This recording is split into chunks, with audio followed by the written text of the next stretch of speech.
If everyone would please remain standing for just a moment, please. We welcome you to E.S. Griner Memorial Stadium at Charles Leverett Field. Right now they're about to have an opening prayer before we head to our open, so please stand by.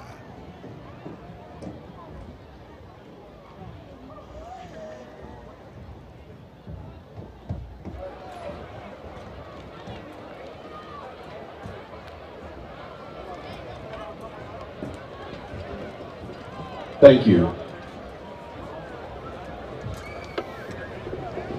Through the years, when you thought of Baker or MGM football, you figured it was an easy win on your schedule, or they were the perfect homecoming opponent to get a win.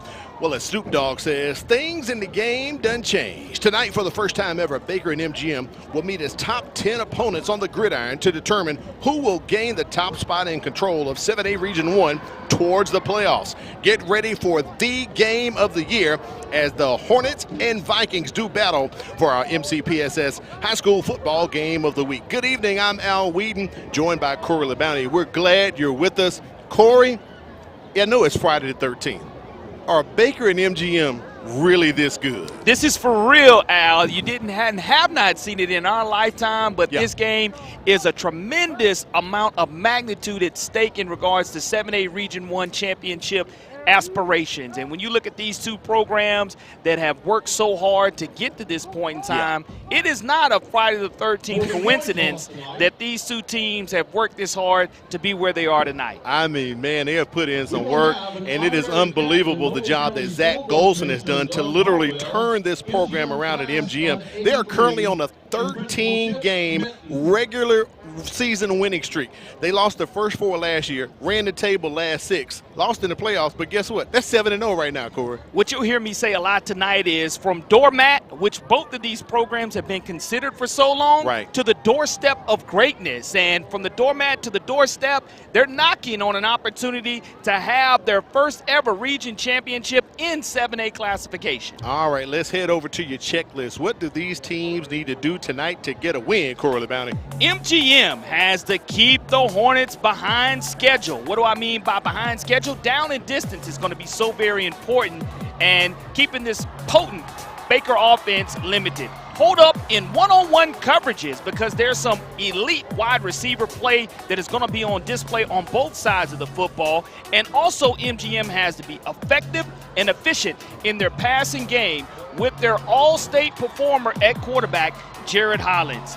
Baker, on the other hand, has to have a clean and green red zone. They must capitalize in the red zone area, which means green 6 points and not 3. We saw them a couple of weeks ago against Dothan struggle in the red zone area. They have to have great clock control, whether that's running of Flowers or the running of the running backs in Rod Taylor. It'll be interesting to see how they're able to control the clock. And penalty poise. You don't want to have explosive plays to come back due to a yellow flag on the field. So those are going to be the impact checklist, that things that are going to have to go right for both of these squads. All right, we'll check in with you later on tonight as the game progresses to see if those things come to fruition. It is a great night here for football in Sims here at MGM. So let's check in with Kimberly Dunn for the BSN weather forecast.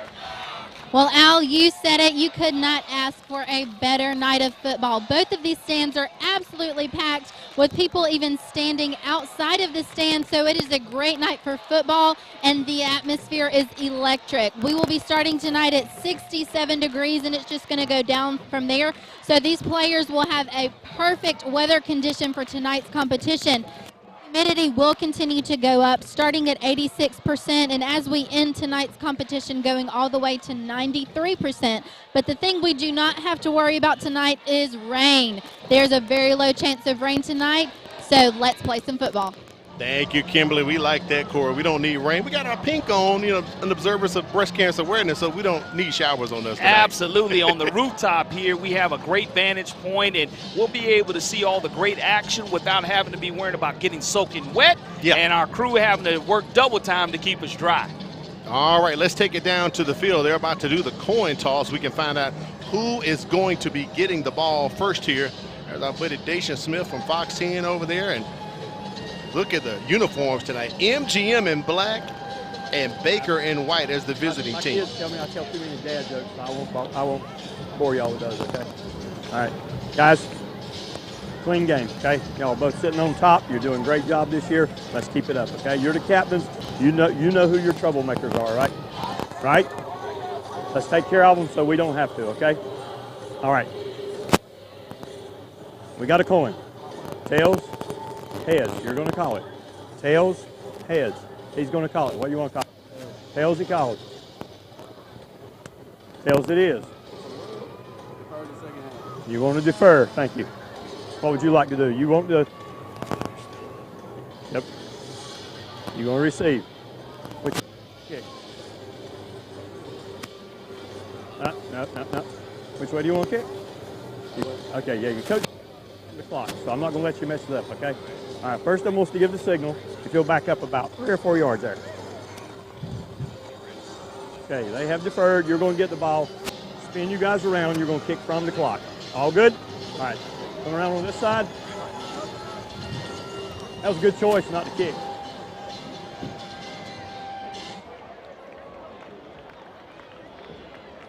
Great job by Rick Johnson, our white hat, breaking down the coin toss tonight, Corey. As you saw, Baker won the toss, and they are going to defer to the second half. Right now, it's time to get into the nuts and bolts of the game with the Threaded Fasteners impact players. James Bolton, the explosive wide receiver for MGM, will be a main target of his quarterback tonight, Jared Hollins. So look for him in one-on-one coverage. And defensively, Anthony Casino. This young man is about his business, folks. He's what we call a dog at the line of scrimmage. He's a difference maker for Alex Page defense. For Baker, your impact players, look for Kevin Beckham Jr. This young man is very explosive out of the backfield receiving, can run the football, sometimes plays 2 ways for Baker. And, of course, Josh Flowers. This young man is going to Mississippi State, folks. He's an early enrollee for the Bulldogs. You can look for him to beat you with his legs along with his arm. Great quarterback matchup tonight here in this 7A Region 1 contest. We absolutely do. Thanks to Threaded Fastener Solutions on the ground up since 1979, sponsoring our impact players. Speaking of Mississippi State, saw a couple of Mississippi State recruiters, saw some Auburn recruiters. It's some folks in the house here tonight, Corey. You'll see the stands later on in the game, and you'll see it be what I call elbow to elbow, butt cheek to butt cheek. Is the way that you like to see high school football environments, and this is one to where there's so much at stake, and the kids know it, the communities know it, they know one another, so this game just means a whole lot more. The Battle of West Mobile, even a post-game trophy will be involved for it. So, Al, I cannot wait for what's about to take place. Well, Corey, you don't have to wait any longer. We've taken it right up to kickoff as Baker won the toss, deferred to the second half, and kicking will be Blaine Munson for the Hornets. Back to receive for MGM. You got Jarrell Lett lined up back there along with Shondell Harris. Touchback. So we are underway. Take a look at this MGM offense. Quarterback Jared Hollins leads the Vikings on the field. He's a 68% passer with over 1,600 yards, 18 touchdowns, 2 interceptions. His main target is receiver James Bolton. Bolton has 7 touchdowns and a 16.8 yard per catch average. Also, Jalen Culver can do some damage as he averages 16.2 yards a grab. Running the ball tonight, it may be by committee. Javian Hawthorne, he's going to get the bulk of the carries. He averages just over 7.5 yards a carry. And this Vikings team, Corey, they are a whopping plus 13 in turnover margin. Well, we'll see right here from the word go what offensive coordinator Andrew Reeves and Zach Golson dial up. Harrell goes into motion. Hollins back to throw, has time, going deep, trying to connect early. Almost bringing it in. We just talked about him. James Bolton, one of our Threaded Fasteners impact players tonight. Pass incomplete.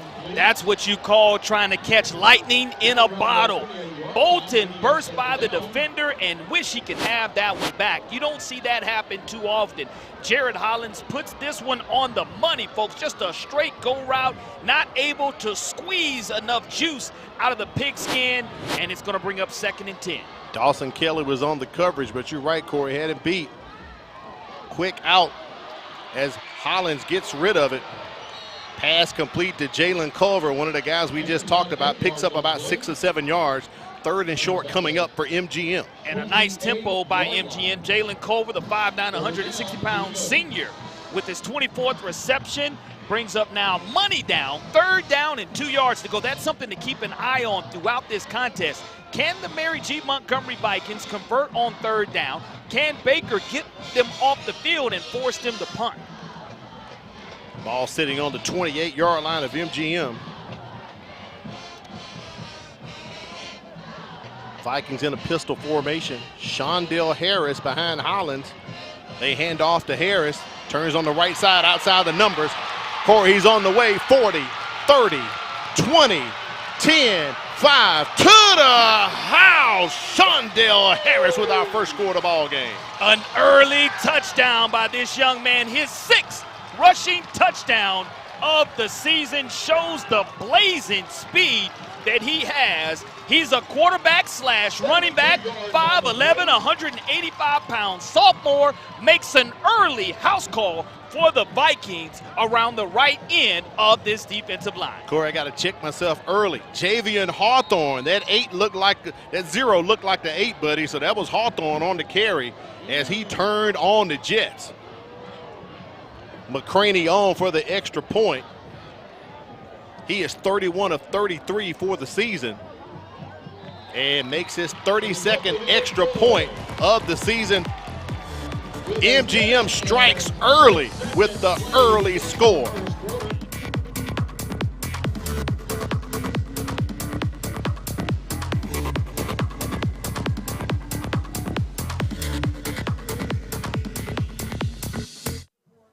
I'm Keith Blackwood, your Mobile County District Attorney. I want to remind you about the truancy laws. 5 unexcused absences requires you to attend the early warning truancy program. Failure to attend the early warning truancy program can cause you to appear before a judge in circuit court.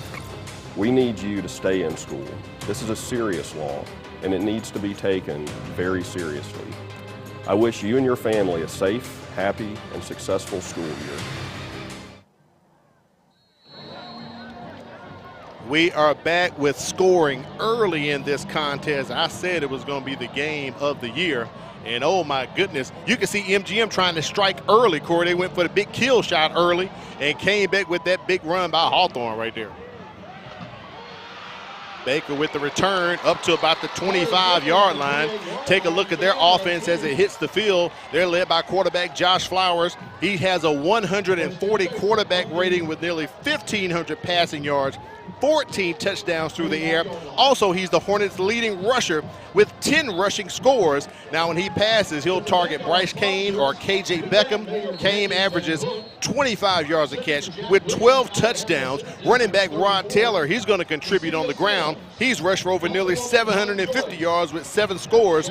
Up front, the Hornets are anchored by center Sawyer Colvin, left tackle Joe Robinson. The line is a bit undersized at 232 pounds, and the Hornets are +2 in the turnover margin. Running the football now early. Baker trying to get the running game established. And trying going to back do to that touchdown run by Javian Hawthorne, he now has close to 400 rushing yards on the season. 3 rushing touchdowns now attributed to this 5'10", 185-pound senior. So again, you do have positive plays on first down. Running the football for Baker, that's exactly what they want to be able to do to control this clock tonight. Ball sitting at the 32-yard line of Baker.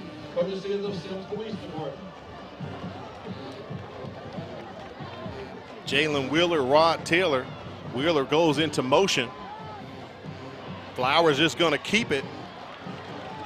Just kind of take the pile with him, picks up maybe 2 yards on the play. His forward progress is going to be stopped at the 34-yard line.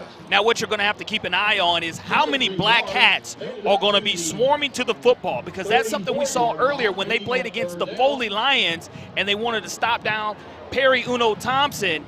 You had an opportunity there to see 6 and 7 hats attack and swarm to the football. Alex Page, the defensive coordinator, this team only giving up 8.6 points per game. Look out for the tush push right here. 3rd and 1 coming up. I don't know if Flowers is going to have that.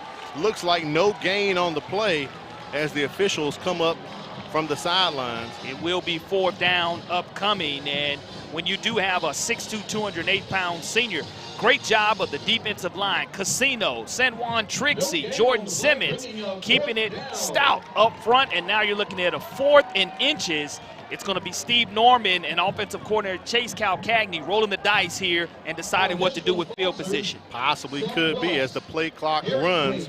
One thing that Baker needs to do to run your best offense maybe to keep Flowers off the field. So a timeout called by Baker, early timeout by Steve Norman. Decision time right here, Corey. I mean, you're 4th and 1, you're in your own territory. You saw what MGM just did to you. You really want to discuss this and get the right play call. Well, in this situation, I'm just going to go with the analytics. I'm going to punt the football away. If it's 0-0 and I want to go early, trailing 7-0, and with this explosive MGM offense that comes in averaging 35.3 points per game, you don't want to put your defense in a tougher situation than it already was on that first touchdown drive. So go ahead and flip the field here, and I know you do have a tremendous offensive line, and I know you do have one of the best quarterbacks in the entire state of Alabama, but right here it's all about field position. Now, you can try to get them to jump.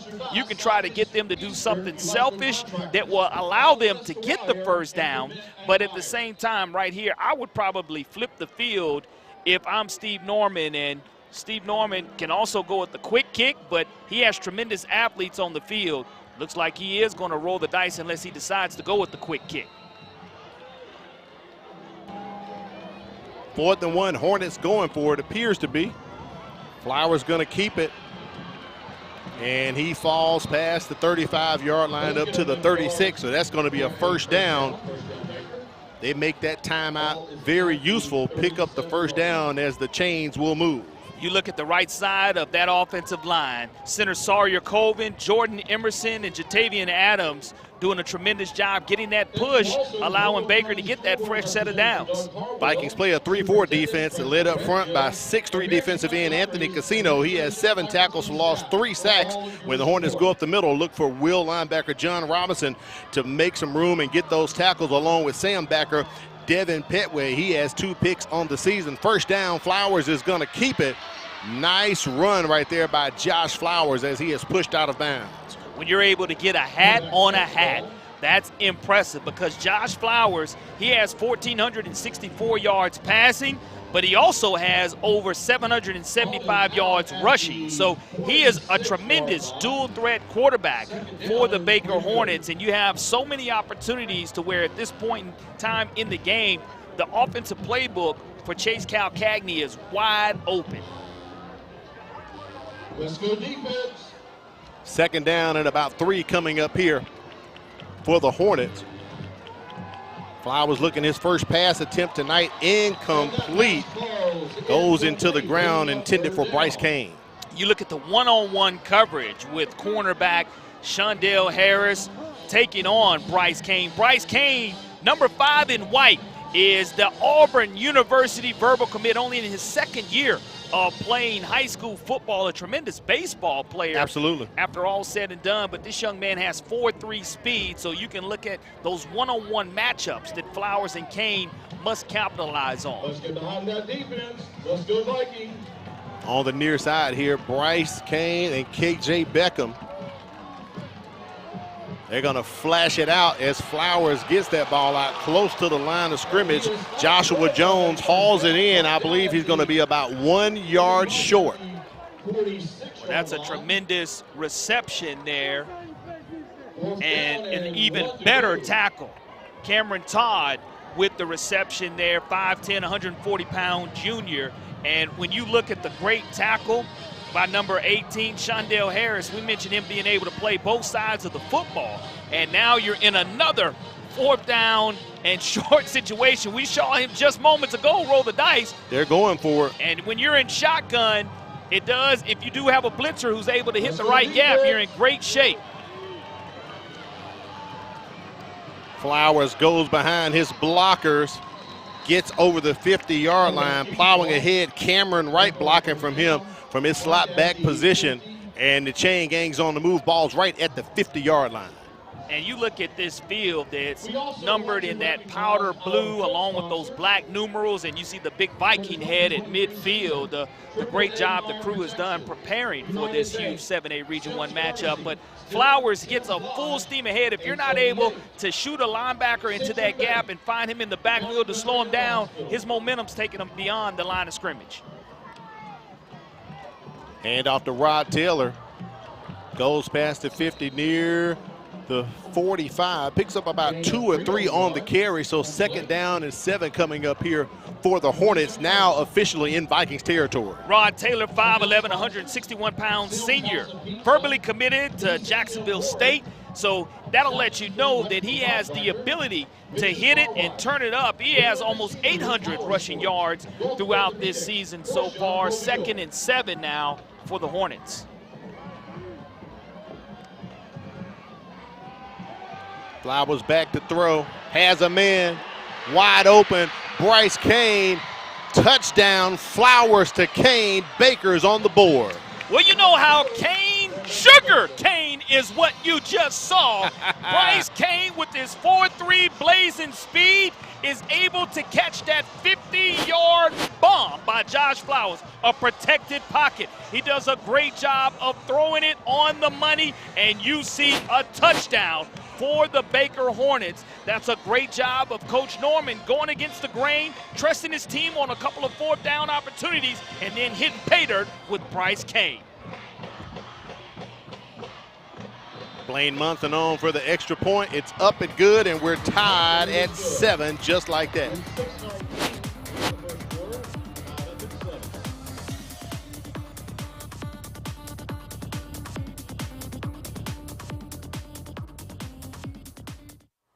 Thank you. You're welcome. Ayla, hi. Oh, hi, Sierra. How are you? Good. How are things? Things couldn't be better. What do you mean? Well, I just started this new job as a school teacher with the Mobile County Public Schools, and it has been a life changer. Great benefits, the hours are great, and great students. Just overall, it's a great opportunity. Oh, wow, that sounds great. Yeah. I'm going to look into that. You should. For more information, visit mcpss.com/job opportunities. We are back here, 7-7, tied up early in the first quarter, 6:19 remaining. Al Whedon, Corley Bounty, Kimberly Dunn, statisticians China Powell and Matt Moore. Corey, I called it the game of the year so far, living up to the billing. Absolutely. You get paid to see guys produce on Friday nights under the lights, and that's what we've seen so far. Up the middle, just outside of the hash with the return right there for MGM. Slow to get up from the ground, looks like. Javion Hawthorne, there's a scoring drive, 47-yard touchdown reception. KJ Beckham from Josh Flowers. It was a 10-play drive, 75 yards. They used up 4 minutes and 30 seconds, but Corey, they went for it twice on 4th down and successfully made it. It goes back to Corey's checklist, those holding up in one-on-one coverages and matchups. You can't match up with 4.3 speed. It's just almost impossible to do in picking your poison, but what a throw and what a catch to what I call Sugar Kane. Triple stack receivers here to the near side. They're going to hand it off. Wide open up the middle goes MGM on the carry right there. Hawthorne picks up a few. 2nd down coming up here for the Vikings from their own 36-yard line. And normally you do see Jared Hollins pass the ball a lot, but so far a lot of success running the football here the Vikings have shown. MGM playing up tempo, and we have a stoppage, our first penalty of the ball game. Start to snap. Full start. Offense. 5 yards. Replay 2nd down. Rick Johnson, our white hat tonight, is going to push the Vikings back to the original line of scrimmage. Rick Johnson backed up by John Lane, Anthony Garrett, Jason Sullivan, George Washam, Claude Moffitt, and Ricky Doyle, a crew we're quite familiar with, Cora. Absolutely, and look for these one-on-one matchups at the top of your screen. Corner, Dawson Kelly matched up with James Bolton in that one-on-one press coverage. That's something to keep an eye on. And Kelly all up in his grill. Good eyes there. Hollins has time, but pressure comes in. He's going to escape the pocket, heads to the sideline, takes a loss of about 2 yards. It's going to bring up 2nd and long here.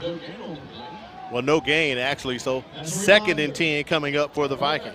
But Jared was very patient in the pocket, didn't see what he wanted to, didn't have a chance to look back to his left at the top of the screen on that one-on-one matchup and wasn't able to find what he needed. But he's still elusive with his legs also, has rushed for almost 300 yards with 5 touchdowns to go. So we'll see here. You look at him just eyeing and trying to scan. Didn't get a chance to look back to his left and try to step up in the pocket. Good job of Baker staying home and bringing it home with Leland Norman on the stop. Trip receivers to the top. Empty set for Hollins back there by himself. Looking to pass. Boy, he zips it in there. Pass is complete. Shamar Elston, 6'1", 170-pound senior with the reception, does move the sticks for the Vikings, and that's a huge catch and a huge first down. Because it then, with no heat timeout this late in the season, it still gives you an opportunity to fulfill your drive. First and 10 for MGM. They're on 44-yard line. Handoff by the Vikings. Runs to the outside of the numbers. Going to be stopped right there at the line of scrimmage by Jalen Culver with the run. Take a look at this Baker defense. They play a 3-4. Returning to action tonight from concussion protocol is Sam linebacker Leland Norman. Norman is a force in the middle along with Mike linebacker Quintarius Robinson. With Norman returning, Dylan Hudson's going to slide over to play bandit tonight to set up the edge. Up front, the Hornets will trade size for speed as Zach Williams lines up at defensive end for a line that averages 189 pounds. In the secondary, look for Rover Jawan Springs to be all over the field. And all over the field right now running that ball, Shondell Harris as he checks in from defense to offense. Now what you do see is trips to the right, and that spreads the defense out, allowing them to try to gash the middle of this defense. And now you're looking at a 3rd and 6.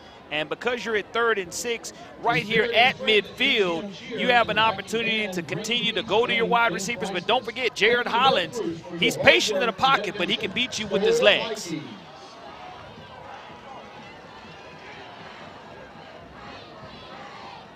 Harris just to the left of Hollins. Play clock approaching 5 seconds. One-on-one at the top. He's looking to the left.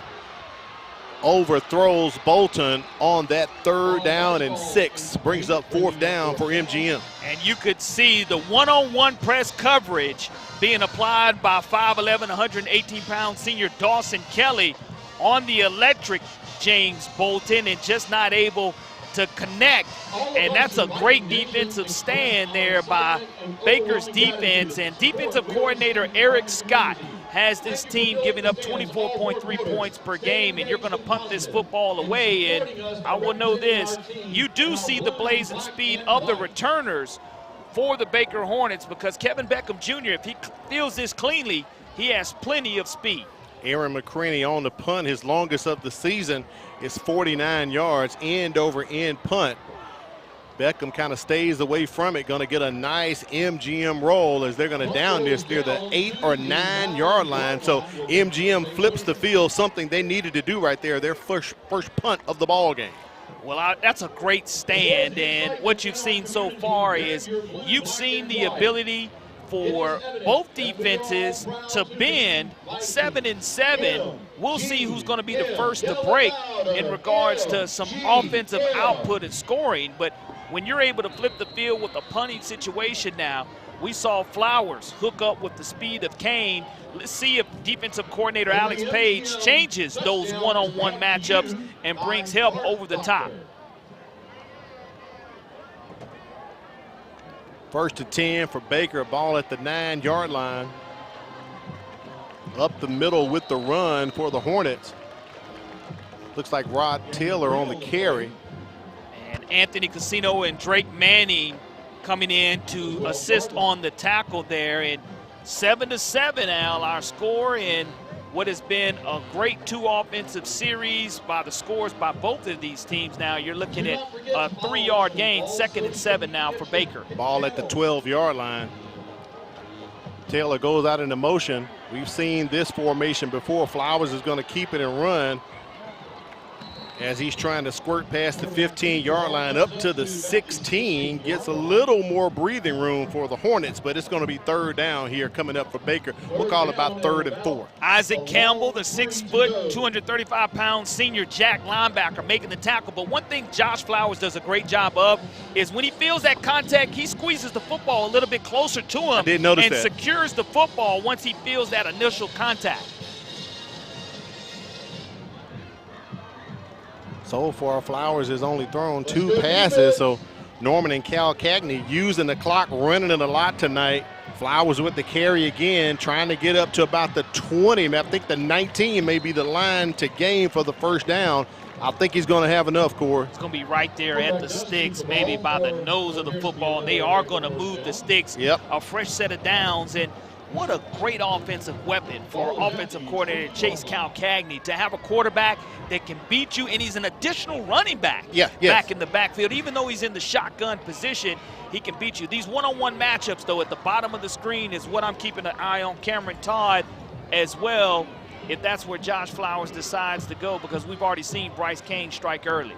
These runs are reasons why he is the Hornets' leading rusher. Over the top, just past the outstretched hands of Bryce Kane, trying to do the Willie Mays over the basket shoulder catch there. Couldn't haul it in. And that's hard to do, to overthrow someone who runs a 40-yard dash in 4.3 seconds.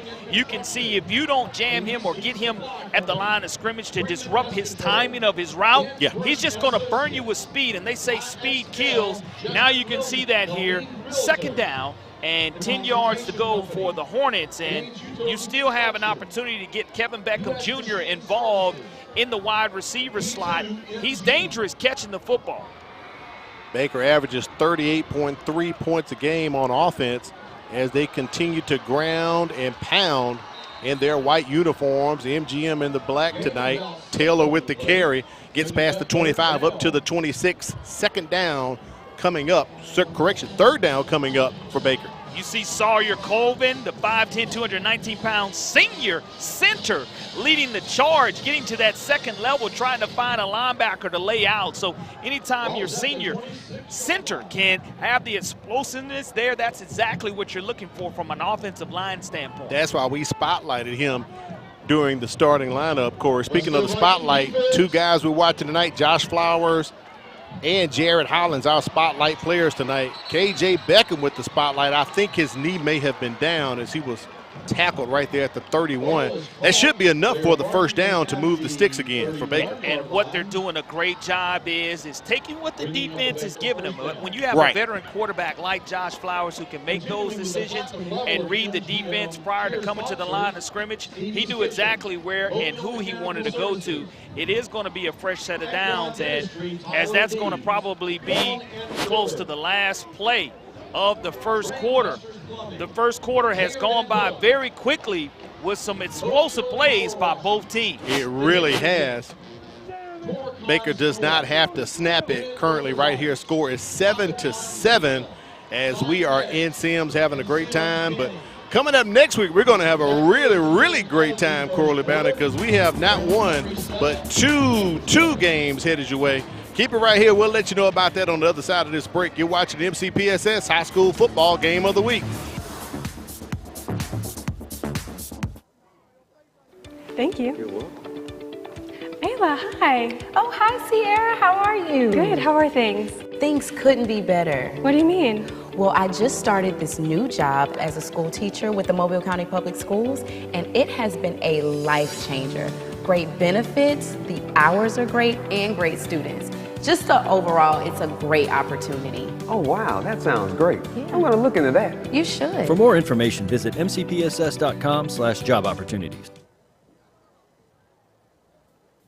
Got to thank Firehouse Subs for being one of our sponsors of the game tonight. Enjoy more subs, save more lives. A portion of subs purchased at Firehouse will go to the Firehouse Subs Public Safety Foundation. Visit our friend Neil Patel at the Greenlight Road Firehouse Subs location. Also, thanks to BSN Sports, where you can get team apparel and equipment from baseball to volleyball, all sports in between. BSN Sports, it's the heart of the game, online at bsnsports.com. As I said before going into the break, Cora, we've got a real special treat headed your way next week. Middle school football small division playoffs took place yesterday. Alba got the win over Denton. Lott got the win over Callaway Smith, shut them out 37-0. So Alba and Lott are going to meet in the championship game next Thursday at 4 p.m. down.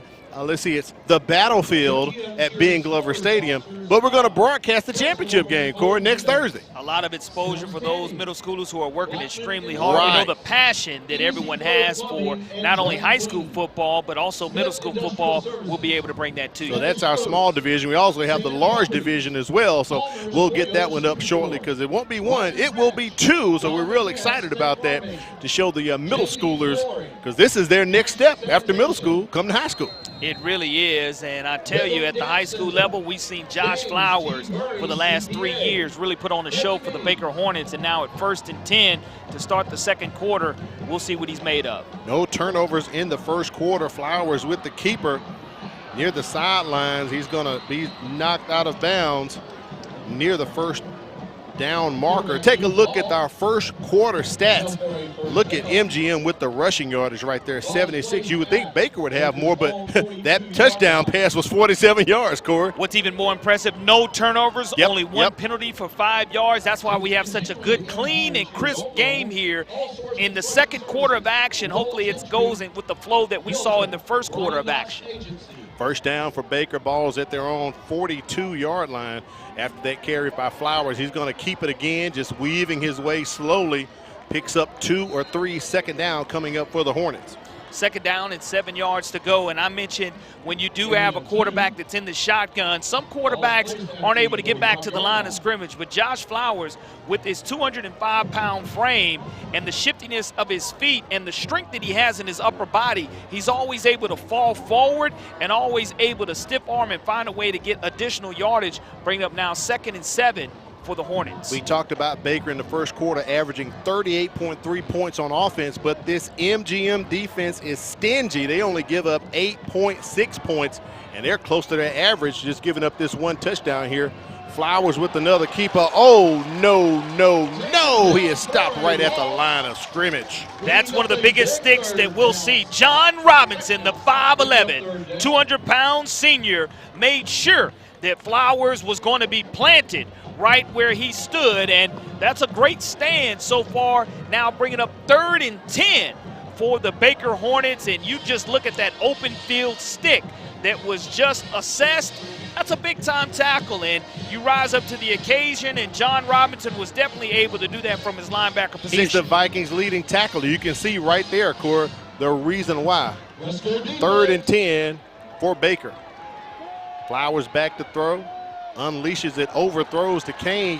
He does get a right paw on it, but it's a bit too much, so this drive looks like it may stop right here for the Hornets as Blaine Munson comes on to punt for Baker. And now you're seeing an opportunity here for a punt to occur for the Baker Hornets, as Coach Steve Norman was able to roll the dice a couple of times on 4th down early in the first quarter, and now we'll see if the MGM Vikings are able to field this cleanly and what they're able to do with it in regards to field position. Jalen Culver standing at his own 31-yard line, but we have a flag on the play. Baker pointing at MGM.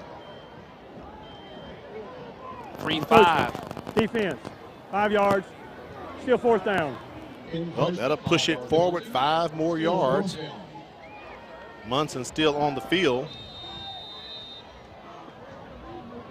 That's only our 2nd penalty flag of the contest here, and you just have to make sure that you just stay disciplined and don't give them a free first.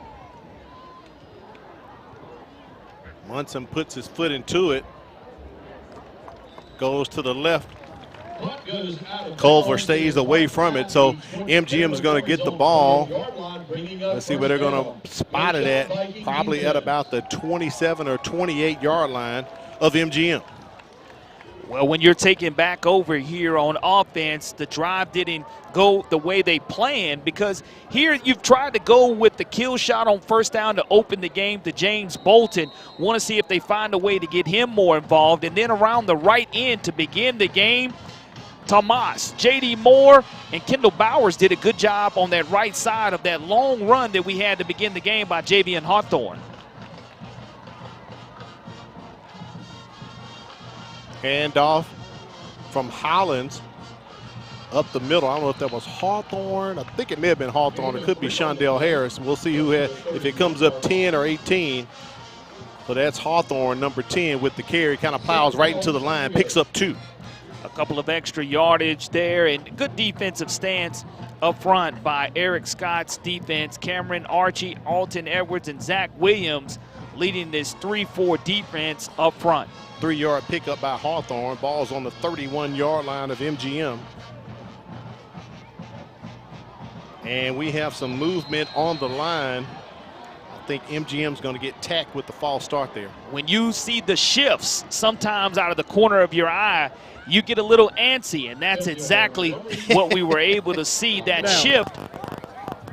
Little ants in the pants there, Corey. Absolutely. When you see that shift, you just want to make sure, even though you know what the snap count is, sometimes you want to make sure that you are blocking down correctly, and because of it, it cost them 5 yards. Now 2nd and 12 yards to go for MGM. Hollins passing, trying to get it to Culver, overthrows Jalen Culver. Takes MGM to 3rd down. They've grown throughout the years, probably one of the largest schools in the area, dressing out 120 players tonight, 6 returning on offense, 6 on defense. There are 32 seniors in this class for the Vikings, Corey. Yeah, a large class that has been successful last year, winning their last 6 regular season games, and then turning around here and getting off to this undefeated 7-0 start, 4-0 in region play. That's why this game is so much at stake. Trip receivers to the left of Hollins. He's looked to the left, goes back to the right. They set up the screen for Hawthorne. He's got blockers.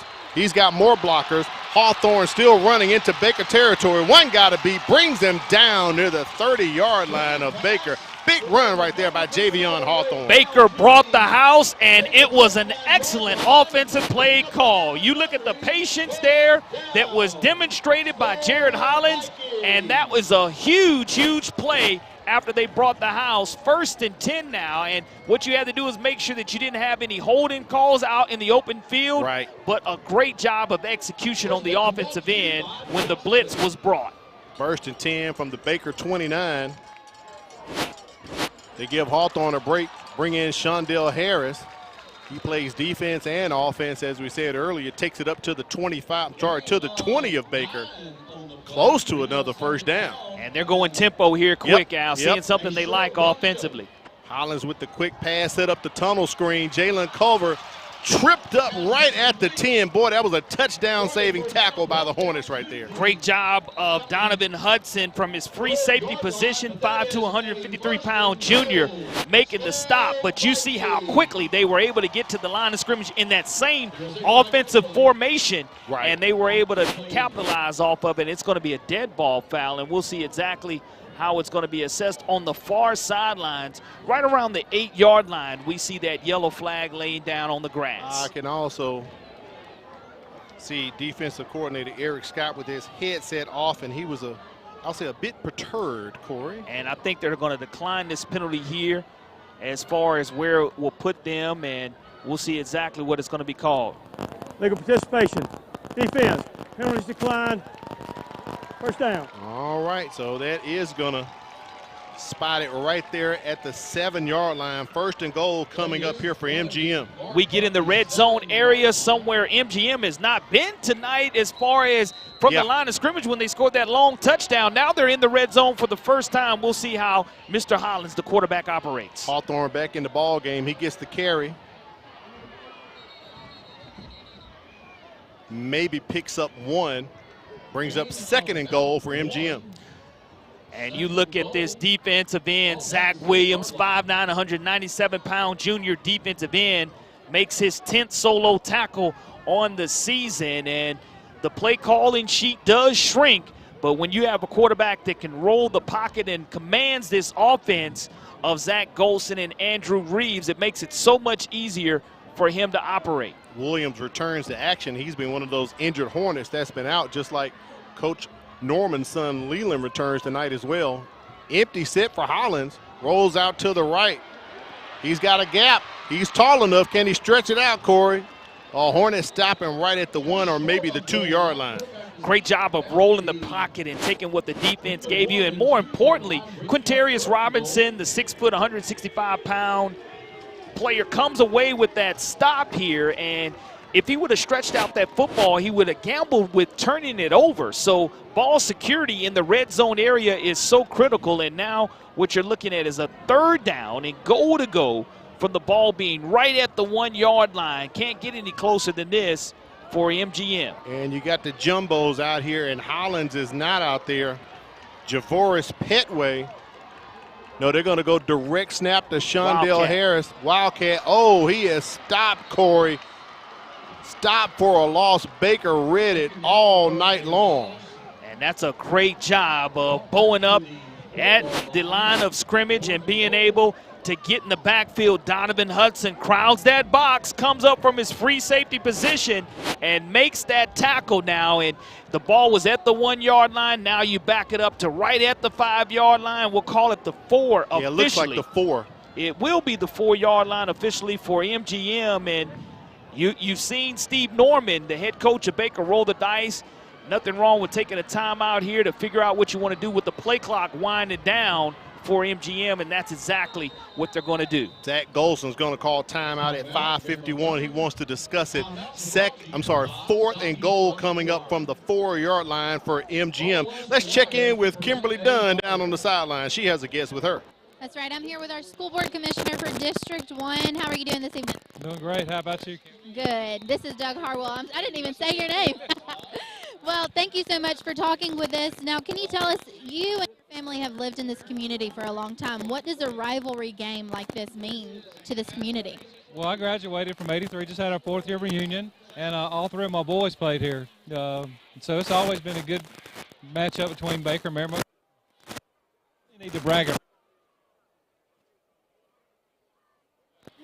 Now, I know that there's something new on the field this year, and you were telling me a little bit about it. I don't know if everyone can see, but they have built a Viking ship onto the field this year. You knew who did it?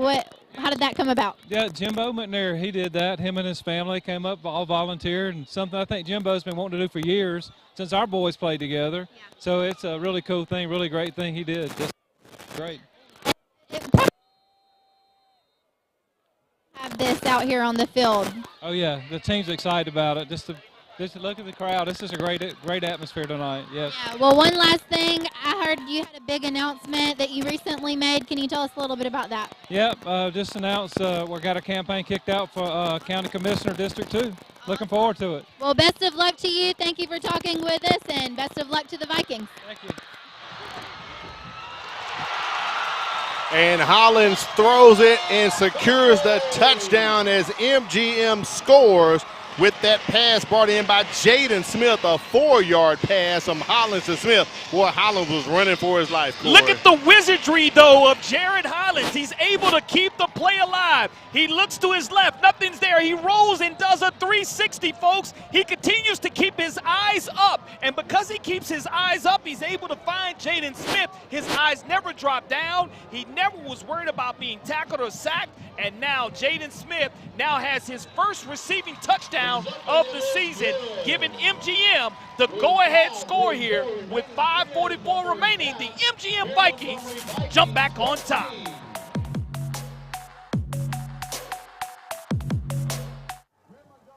It's your time, it's your season, and you are made for more. More confidence, more style, and more bling. The Genuine Bling is here to deliver you more bling and more fashion. With new styles added daily, you can shop anytime and look fabulous. Join me, Charmaine Watson, on the $5 Frenzy every Sunday, Monday, Tuesday, and Thursday at 7 p.m. on Facebook Live. It's cute, it's fabulous, it's fashionable, it's $5, it's paparazzi. To find out all the latest news on what's happening in Mobile County Public Schools, follow us on Facebook, Instagram, and X, formerly known as Twitter. Mobile County Public Schools, we are learning today, leading tomorrow. Leading right now is MGM. What a drive right there by the Vikings. And if we're able to go back after this kickoff and look at that touchdown play again, remember now, folks, it's 4th down. That's 4th and goal. goal. So you have to have at least a shot to the end zone, and credit the offensive line and Jared Hollins keeping that play alive. McCraney boots it into the end zone for a touchback. Take a look at that replay right here, Corey. It was 4th and goal from the 4. And that's all Jared Hollins having an ability to have the awareness. And I just love the fact that this South Alabama verbal commit is able to go ahead and keep his eyes up and throw it on the run and on the money. But more impressive, he was able to catch it, Jaden Smith. It was an 8-play drive, used up 72 yards and 5 minutes and 24 seconds of the clock with the TD reception right there by Jaden Smith. Great drive put together by the Vikings to take back control. 5:44 remaining here in the first half. 1st and 10 for the Hornets from their own 20-yard line. Flowers with the keeper up the middle, run behind the blocking of Sawyer Colvin and Rod Taylor as he picks up a couple. Takes Baker to 2nd down and about 6. Just patiently waiting to find his hole, and Marlo Palmer with the stop, the 6'1", 205-pound senior defensive end. And Flowers is just so patient. Again, another big running back is what he adds to this offense. And he sooner or later, he has jets with that 205-pound frame, too, to go along with the strength of his upper body. KJ Beckham in the slot. Flowers has time, going over the top, trying to reach Bryce Kane. Kane's waits on it. It is intercepted by MGM, bringing in our first turnover of the ball game.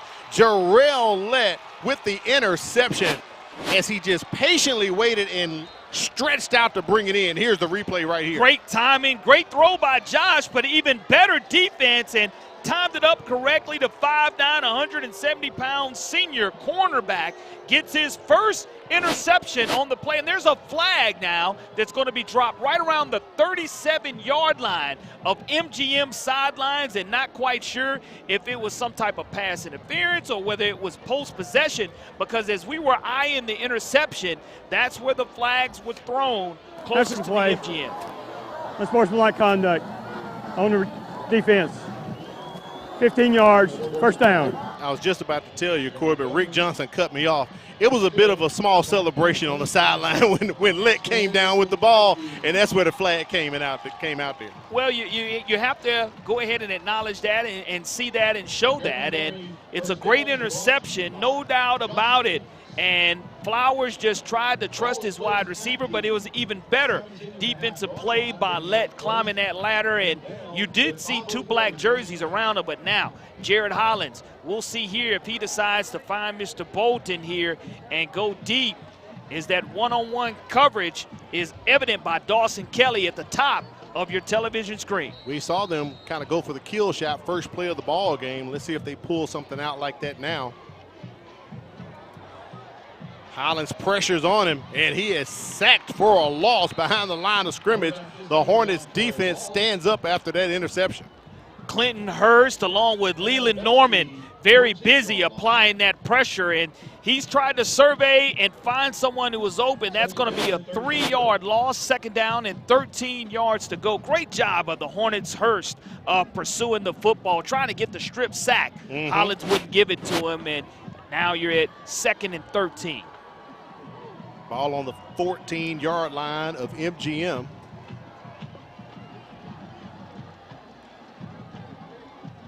They fake it to Hawthorne, set up that tunnel screen on the move for MGM. Nice carry and pick up right there with the reception. Jalen Culver. He's got some jets on him, Corey.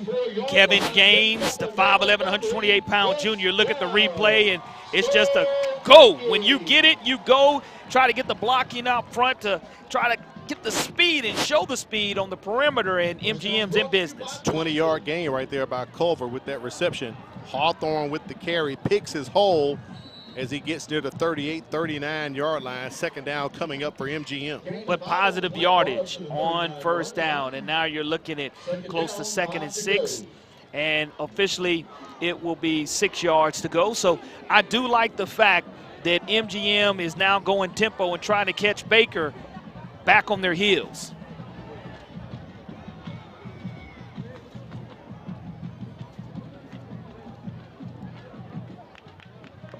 Hollins gets the call from the sideline. Play clock approaching 10 seconds remaining. Hands off to Hawthorne. Up the middle he goes. Nice run by Javion Hawthorne right at the line to gain of the 44. Let's see if it's enough to move the sticks.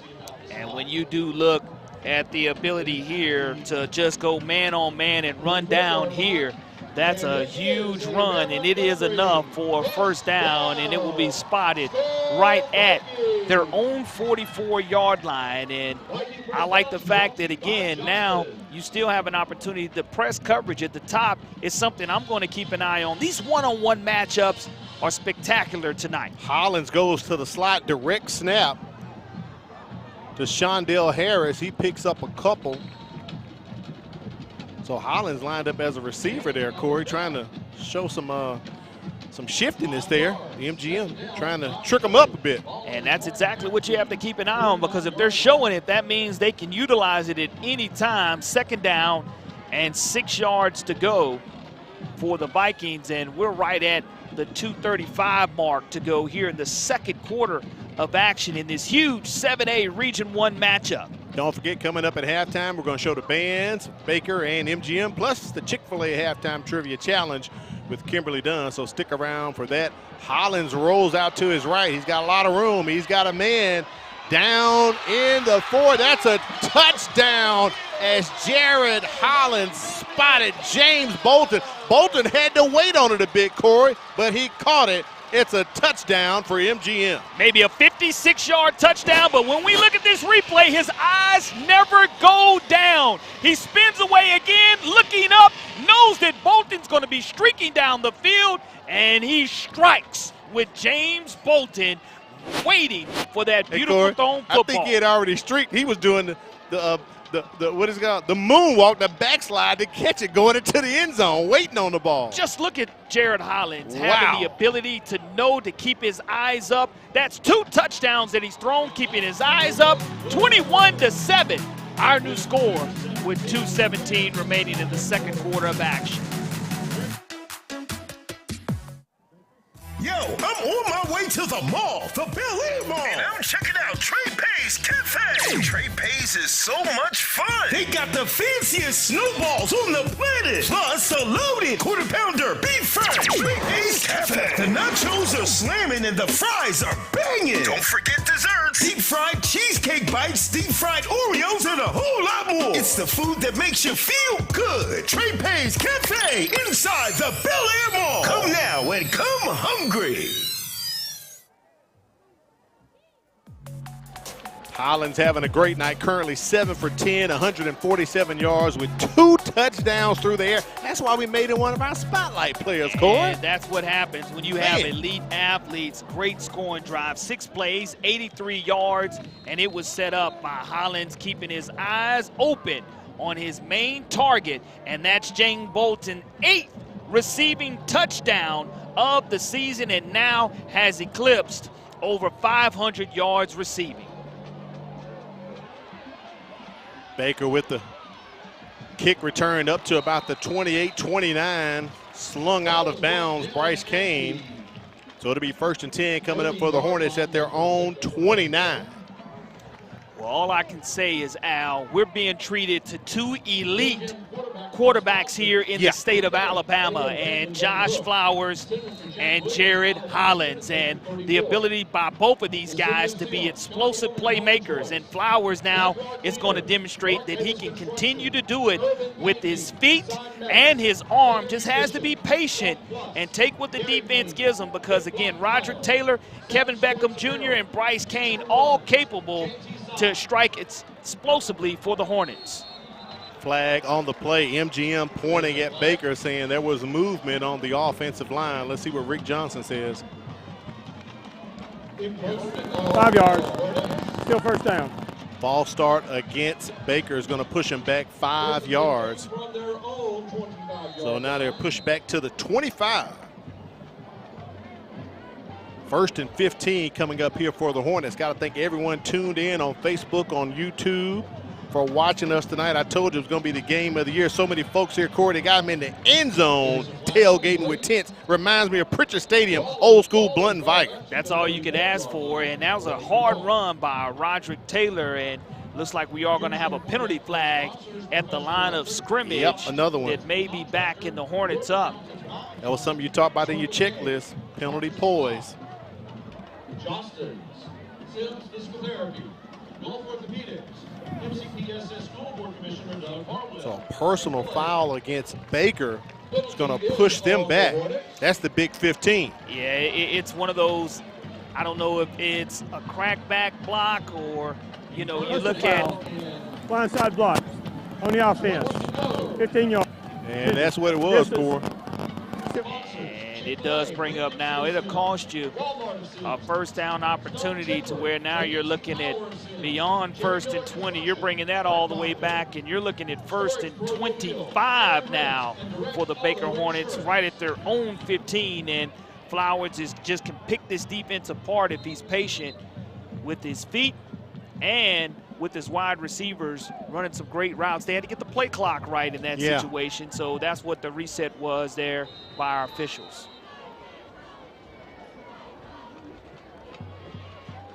Flowers looking to throw. Catches Taylor coming out of the backfield as he goes into the flat, tackle near the 21-yard line. Get some of that yardage back from that penalty, as it's going to be now 2nd down, but we have an injured player, injured Viking on the field right there near the 25.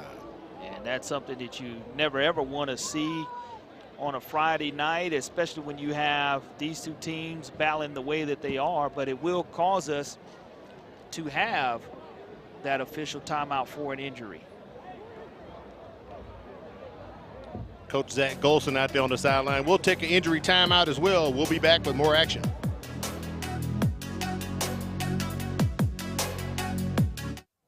Did you know that missing 2 days of school per month has a negative effect on student achievement? And that chronic absenteeism is negatively impacting 1 out of every 10 Alabama students. Studies show students who are chronically absent are more likely to drop out of school. For every 1 day your child is absent from school, it takes 3 days for them to catch up. So if I am not sick, make sure I'm at school, because missing school means missing out. We welcome you back to the MCPSS High School Football Game of the Week. Sam linebacker Devin Petway got a bit injured there, but comes off on his own power. We're going to go to the training table, take a look at him right quick. So 2nd down and long coming up here for the Hornets as we return to action. Well, you take that 15-yard penalty and you're able to get at least 10 yards back here now. 2nd and close to 14 yards to go for Flowers. Flowers back to throw, has time. Looking to see who's going to send it to. No, incomplete. And I'm sorry, intercepted by MGM once again. That's Flowers' 2nd interception tonight. Brought in by Jalen Gray. That's his 3rd pick of the season. And our 2nd turnover. Great job by the 6'3", 210-pound free safety for the Vikings. Just reading Flowers' eyes, waiting patiently, knowing that he wanted to try to hit Beckham Jr., was not able to do so, and now the MGM Vikings, you hear the announcer say Skull Vikings, they're trying to go ahead and roll their way to a 28-7 lead here, and I wouldn't be surprised at all if you do see the quick strike ability of these wide receivers, especially if there's one-on-one coverage on Bolton. And once again, there is press coverage on Bolton at the bottom of your screen. Handoff by the Vikings. Javion Hawthorne pushed out of bounds, but we have a flag on the play just near the 30-yard line, near the MGM bench. Get the call here from Rick Johnson. Small gain on the play. False start, so that's going to negate that carry by Hawthorne, pushes the Vikings back 5 yards. Well, sorry, Harris on the have a legal formation. Right on the offense, 5 yards. Replay first down. Not a false start, but an illegal formation by the Vikings. Corey, these black uniforms and the powder blue, that 8 and 0's giving me fits tonight, man. No worries about that, Al. I know this much, though. Jared Hollins is giving this Baker Hornets defense fits with his arm strength. Oh, I can see that 7 quite clearly of Hollins. Dips in, dips back out of the pocket, takes a spin move, but he is going to be sacked near the 42-yard line as the pressure came on Hollins from those Hornets. Great job of continuing to apply pressure from the free safety position. Donovan Hudson, again, very busy here in the first half of action, and anytime someone coming from the secondary has an opportunity to be a difference maker, that means he is waiting for the play to develop, and it's going to bring 2nd and long now. We're under 40 seconds here remaining in the first half. Pass out to Culver as he is tackled right near the 40-yard line. Baker's going to receive the ball in the second half. They declined. And that possibly could be the last play. I believe we have a timeout on the field. MGM calls timeout with 17.1 seconds remaining. 3rd and long. As we said, Chick-fil-A halftime trivia challenge coming up. Also the band's coming up as well. But Corey, I got to say, 21-7, an impressive first half performance so far by MGM, especially in the second quarter. Yeah, what you've seen is them being able on their first offensive drive to go ahead and gash the Hornets running the football. And then all of a sudden, on the 2nd and 3rd drives, or the 2nd and 3rd scoring opportunities, you've seen the wizardry of one Jared Hollins and him being able to keep his eyes down the field, knowing that he has 2nd and 3rd primary receivers. And I love the fact that, again, you're seeing elite quarterback play. Flowers does have a couple of interceptions, but when you start trying to force it, trailing 21-7, that can happen. It can happen to you. And it's a situation here to where now, do you want to go ahead and throw at least one shot into the end zone? Correct. Or do you just want to take this 21-7 lead that you have into the half? And you can be greedy right here. Nothing wrong, especially if they're playing press coverage or giving you an opportunity to go where you want to as a quarterback, trusting your wide receivers' routes. Vikings trying to get their 2nd points off turnovers tonight. Bolton flashing to the middle. Hollins goes to the opposite side. Pass in and out, incomplete. Could not connect with his big tight end right there, Caden Harrell.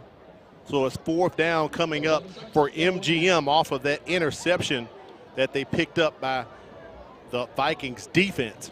And now when you do have 11 seconds remaining, you can decide here to say, I'll go ahead and I'll take another shot, depending on what the defense does give you, especially from a wide receiver standpoint. You do have at the top of your screen the fastest player on the field, James Bolton, for MGM. Ball's on the 38-yard line of Baker. Hollins going deep. A lot of hands, and the flag comes out, Corey. Flag on the play.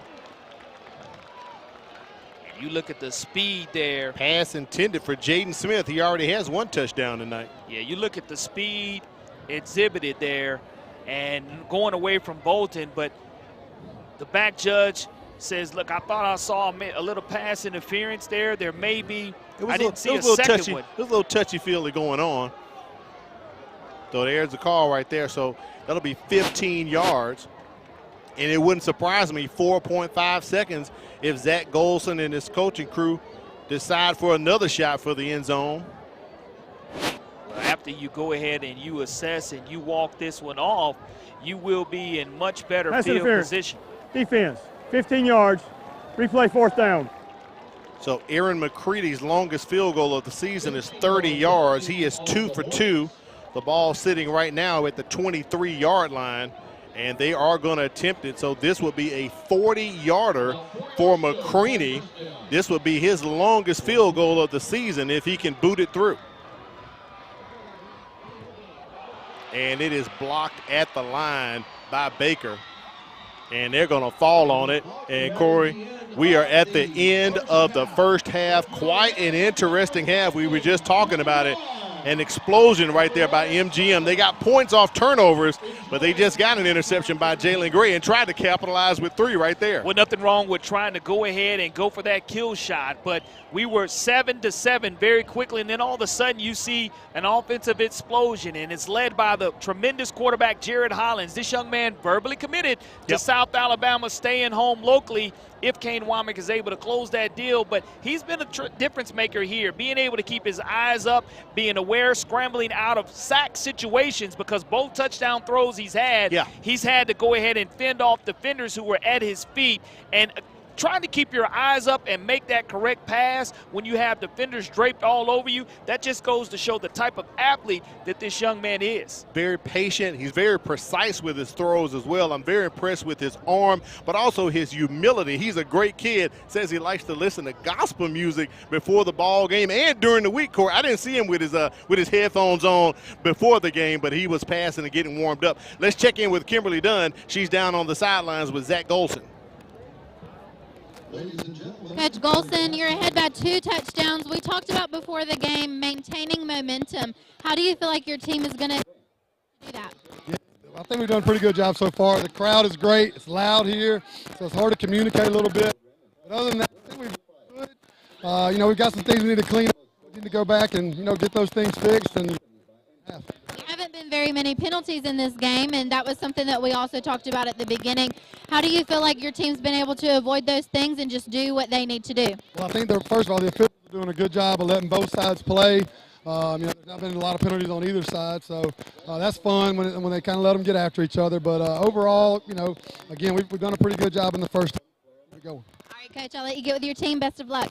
Thank you. All right, thank you, Kimberly. We appreciate that. He's right, Corey. They're letting them play tonight. It's got to be pretty obvious that they're going to call it. It really is. We only had 1 penalty at the end of the first quarter, so that was clean and crisp, and I only recall maybe 4 there in the second quarter off the top of my head. So you do look at the score, 21-7. Great 7A action coming your way in the second half. Baker will make the adjustments to make this a great game in the second half, so you definitely want to stay tuned in. All right, tune in for halftime. We're going to have the bands headed your way. Also, Chick-fil-A halftime trivia challenge as well. So let's take it down right now and listen to the Baker Hornets. Drum majors, is your band ready?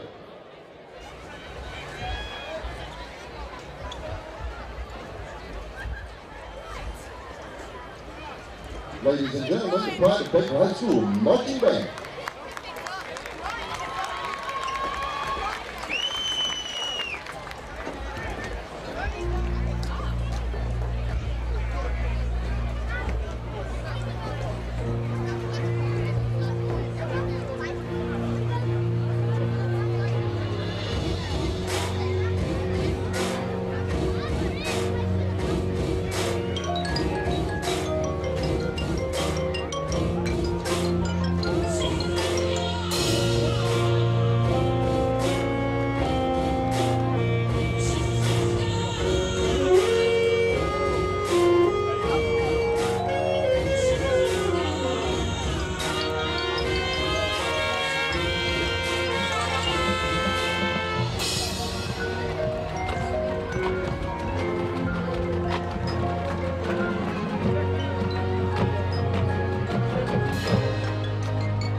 Sounds of the Baker Band. We're going to take a break and come back and bring you the sounds of MGM. They're the home team, so it'll be their time to play during halftime. Plus the Chick-fil-A Halftime Trivia Challenge coming up. You're watching the MCPSS High School Football Game of the Week. Hey Alexa, tell me about Mobile County Public Schools. With 53,000 students in 90 schools, Mobile County Public Schools equips and empowers college and career-ready graduates. Several MCPSS schools are ranked among Alabama's top 10. Yearly, graduating students earned about $110 million in college scholarships and 10,000 career credentials. MCPSS is learning today, leading tomorrow. Does that answer your question? Do you feel alone, overwhelmed, or helpless? There's hope, there's hope.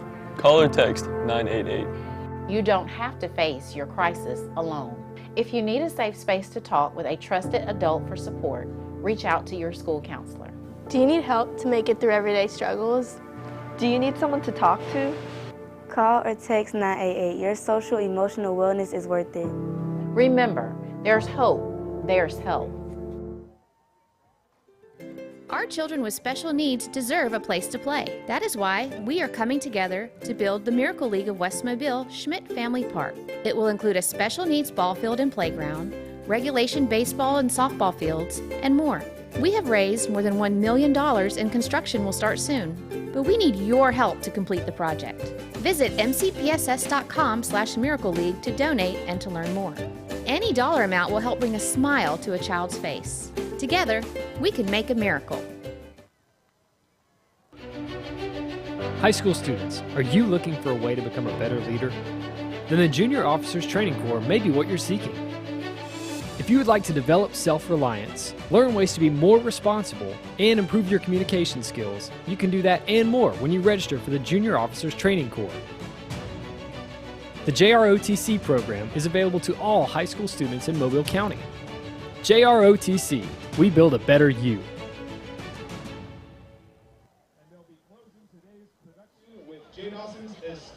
All right, we are back. It's still halftime time for the MGM Viking Marching Band. Is your band ready?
The MGM Viking Marching Band wrapping up halftime here for us at MCPSS High School Football Game of the Week. Getting close to our Chick-fil-A Halftime Trivia Challenge, and it is time for it. So let's check in with Kimberly Dunn before the second half kicks off.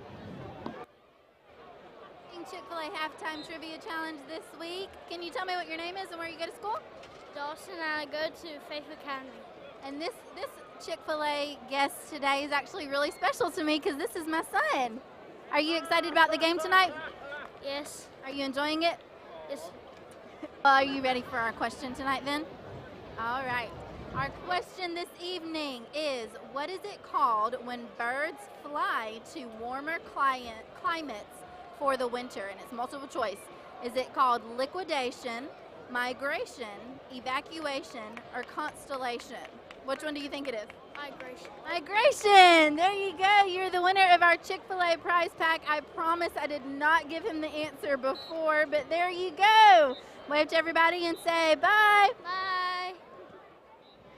Thank you, Kimberly Core. I'm going to call it a C-O-N-spiracy. But great job, Kimberly, with Dawson right there. We'll take a quick break and come back and bring you the first half stats and revisit Corey's checklist before we head to the second half. You're watching the MCPSS High School Football Game of the Week. There's a lot to like about Mobile County Public Schools. What I enjoy about Mobile County School is the extra attention my teachers give us to help us learn. Teachers are liking their access to technology, and students are liking the quality of their education. I like the technology that's been incorporated into my education. And since 1826, you have trusted us to prepare your child for their future, and we like that. Mobile County Public Schools. We are learning today, leading tomorrow. Do you feel alone, overwhelmed, or helpless? There's hope. There's hope. Call or text 988. You don't have to face your crisis alone. If you need a safe space to talk with a trusted adult for support, reach out to your school counselor. Do you need help to make it through everyday struggles? Do you need someone to talk to? Call or text 988. Your social emotional wellness is worth it. Remember, there's hope, there's help. We welcome you back to the MCPSS High School Football Game of the Week. MGM in control right now, 21-7. Corey, let's revisit your checklist. What did these teams need to do tonight to get the win? Well, when you look at MGM, they had to keep the Hornets behind schedule, and they've been semi-able to do that when you look at the scoreboard and the third down efficiency. They need to hold up in the one-on-one coverages. Well, we saw that big Bryce Kane burst early from Flowers to Kane for the 50-yard-plus touchdown. So after that first coverage, MGM's done a great job. Effective and efficient passing game. Jared Hollins has been as solid as they come here in the first half for MGM. Baker have to have a clean and green red zone. Well, the opportunity that they've had in the red zone has been zero, so they haven't had an opportunity to be clean because there's been explosive plays. And then you look at clock control. They've done a good job of time of possession. The penalty poise wants to keep them away from 1st and long or 3rd and long situations. So there's been a couple of penalties that Baker would like to go ahead and correct here in the second half of action. Let's take a look at first half stats compiled by our statisticians China Powell and Matt Moore. They're always doing a fine job for us. Get that up before kickoff if we're able to. MGM will be receiving, Baker will be receiving the kickoff. There's our first half stats right there, Corey. As you can see, rushing yards, passing yards by MGM, 150. Total yards, 244. But the big 2 turnovers, and we know MGM got 7 points off of one of those turnovers. And you're looking at 21-7. The difference is those turnovers. The penalties, MGM Coach Golson talked about that one to clean that up. 3 for 30 for Baker. And you look at the rushing yardage, it's balanced for Baker, and we'll see exactly. The first half is getting ready to start. The second half, a flag as we begin play. MGM went with the onside kick, but a flag on the play. And we have an idea what that's probably going to be. And you would rather them go ahead and cover that up than to waste special teams opportunity to recover an onside kick. Hard to kick, encroachment, kick a team, re-kick. Offsides against MGM is going to push him back 5 yards. They kind of huddled up and bunched up there. Got a little bit of a head start before it, and Coach Golson said, just give me a number and tell me who it was so I can go ahead and make sure I know. A little bit of a head start now, backs them up 5 yards now.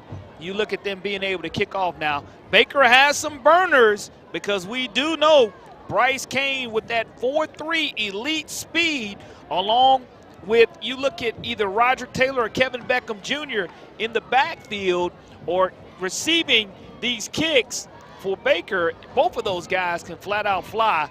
I can't imagine coming out of this and trying another onside. Same formation. I think they're going to spread it out, and they're doing it right there. And look, we've seen weirder things happen on Friday the 13th. Kane and Taylor back to receive this kick from Aaron McCreaney, and he kind of pooches it up the middle. One of the up guys is going to take it near the 40.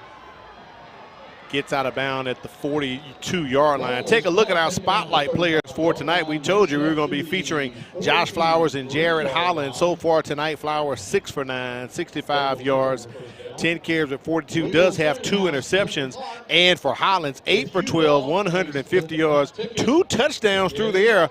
A big one later on in the second quarter, but that first one was huge, Corey. It was 4th and goal from the 4-yard line. That one was real nice. Being able to spin around and keep his head up and finding a wide receiver in the back here. Flowers has an opportunity again to show his leadership of getting Baker out of this hole in the second half. Fake the handoff. Flowers just going to keep it. A late flag comes in after Flowers is tackled near the 50-yard line.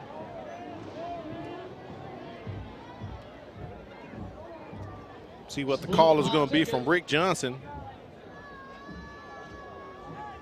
And I think it may be going against the Hornets because they are walking back possibly a hold. And that's one of those penalties that you want to stay away from. On the offense, 10 yards, replay first down. And that's 10 yards right there. So first play from scrimmage in the second half. The Hornets already penalized, something you talked about in the checklist, Corey, penalty poise. You have to have penalty poise, and that's a big one because it cost you 10. Now you're operating behind the sticks and behind schedule. Flowers with the pass. KJ Beckham hauls it in. Nice catch by Beckham up near the 47 or 48-yard line. Beckham has great hands and is also rushing the ball. 5'11", 152-pound senior shows that he can catch any type of ball that Josh Flowers does throw. Now, you're looking at a second and close to a long 6 yards to go. Now, Flowers can do it with his feet in this formation. That was a 12-yard pass from Flowers to Beckham. They toss it to Rod Taylor. He's got room just outside of the hash. Crosses the midfield stripe and picks up the first down as he is tackled near the 45-yard line. And Mr. Lett adds to his stat total as he already has an interception on tonight, and the corner comes up and makes the play. But great job of Baker coming out here, offensive coordinator Chase Calcagney, averaging 38.3 points per game with only 7 points on the board so far. Both of these teams high potent offenses, but tonight 2 interceptions by Josh Flowers. But now they're on the move, kind of pushing tempo a bit, gets that ball up near the 38-yard line of MGM. Great catch by Bryce Kane, and you're getting positive yardage on early down and distance, fighting after that penalty yardage was assessed, and Baker was able to fight through it and still able to move the sticks. And Josh Flowers, once again, at command, can go ahead and win it, making sure that the play clock is where he needs it to be and surveying the defense. 2nd and 5 coming up here. Flowers going to keep it. They're flushing him to the sideline, and a late flag. Let's see if that may be a late hit, possibly against MGM. Well, where the flag is, it's in the area of holding. You're right, Corey. In the area of holding. And there it is. Good eyes, Corey LeBounty.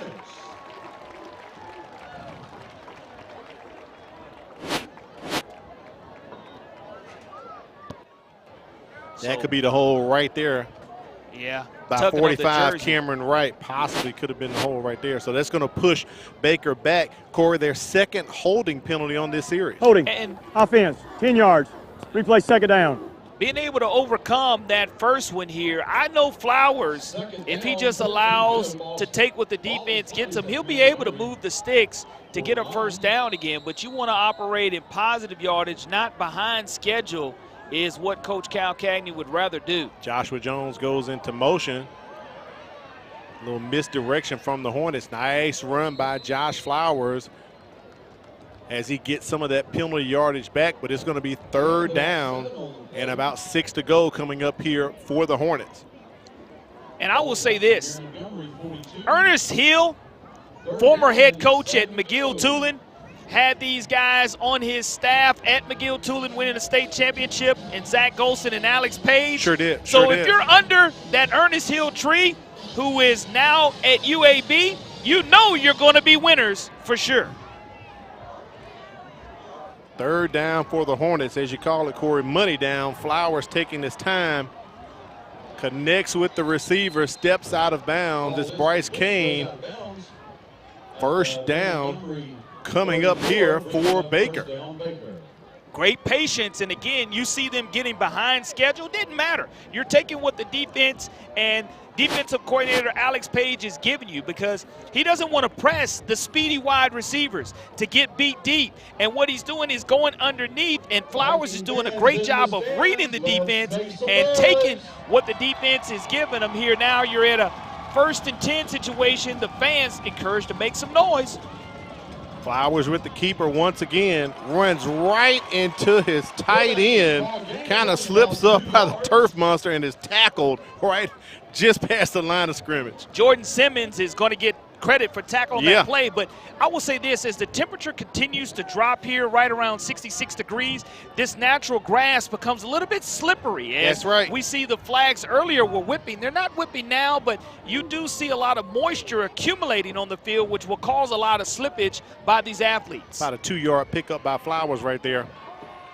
Pass complete, no, incomplete to Joshua Jones. He looked it in but dropped the pigskin at the last second.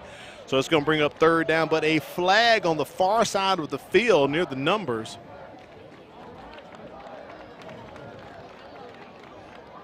Here's the call here from Rick Johnson. Penalty is on the Hornets. Will be going against Baker. Ineligible receiver downfield on the offense. That penalty's declined. 3rd down. One of the big fellas leaked out a bit too far, Corey. Well, I know this.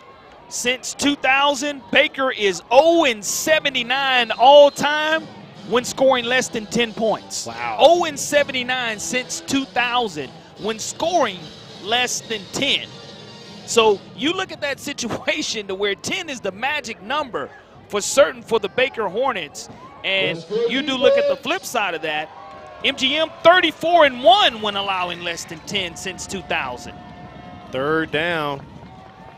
Flowers reaching for KJ Beckham. Beckham hauls it in. It is a touchdown for the Baker Hornets. 32-yard pass from Josh Flowers to KJ Beckham. And Flowers just gingerly taking his time, exiting the field, Corey. Like, no pressure, no pressure. Great job, great protection on 3rd and long. Flowers with a clean pocket. He goes ahead and finds an explosive wide receiver. I mentioned to you earlier, Beckham Jr., the 5'11", 152-pound senior, has great hands, soft hands, brings in his 3rd receiving touchdown of the season for Chase Calcagney's offense. And the extra point.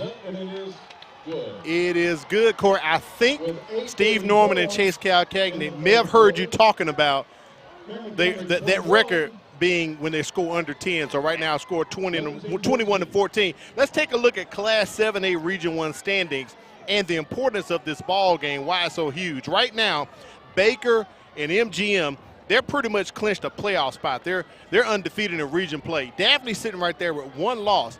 Daphne's playing Fairhope tonight. They play Mary Montgomery next week, and then they're going to play Bryant. They have, after tonight, 2 games left. For MGM, it's just Daphne next week. Baker's off next week, and then they play Fairhope. They're on about. That's the importance of this game tonight, Corey, because whoever wins this game, they're going to be in control of the #1 seed. Well, this is an outstanding 7A Region 1 Huge atmosphere, and you know it's just not the Battle of West Mobile. It's a battle for an opportunity to be 7A Region 1 champions for the first time in school history.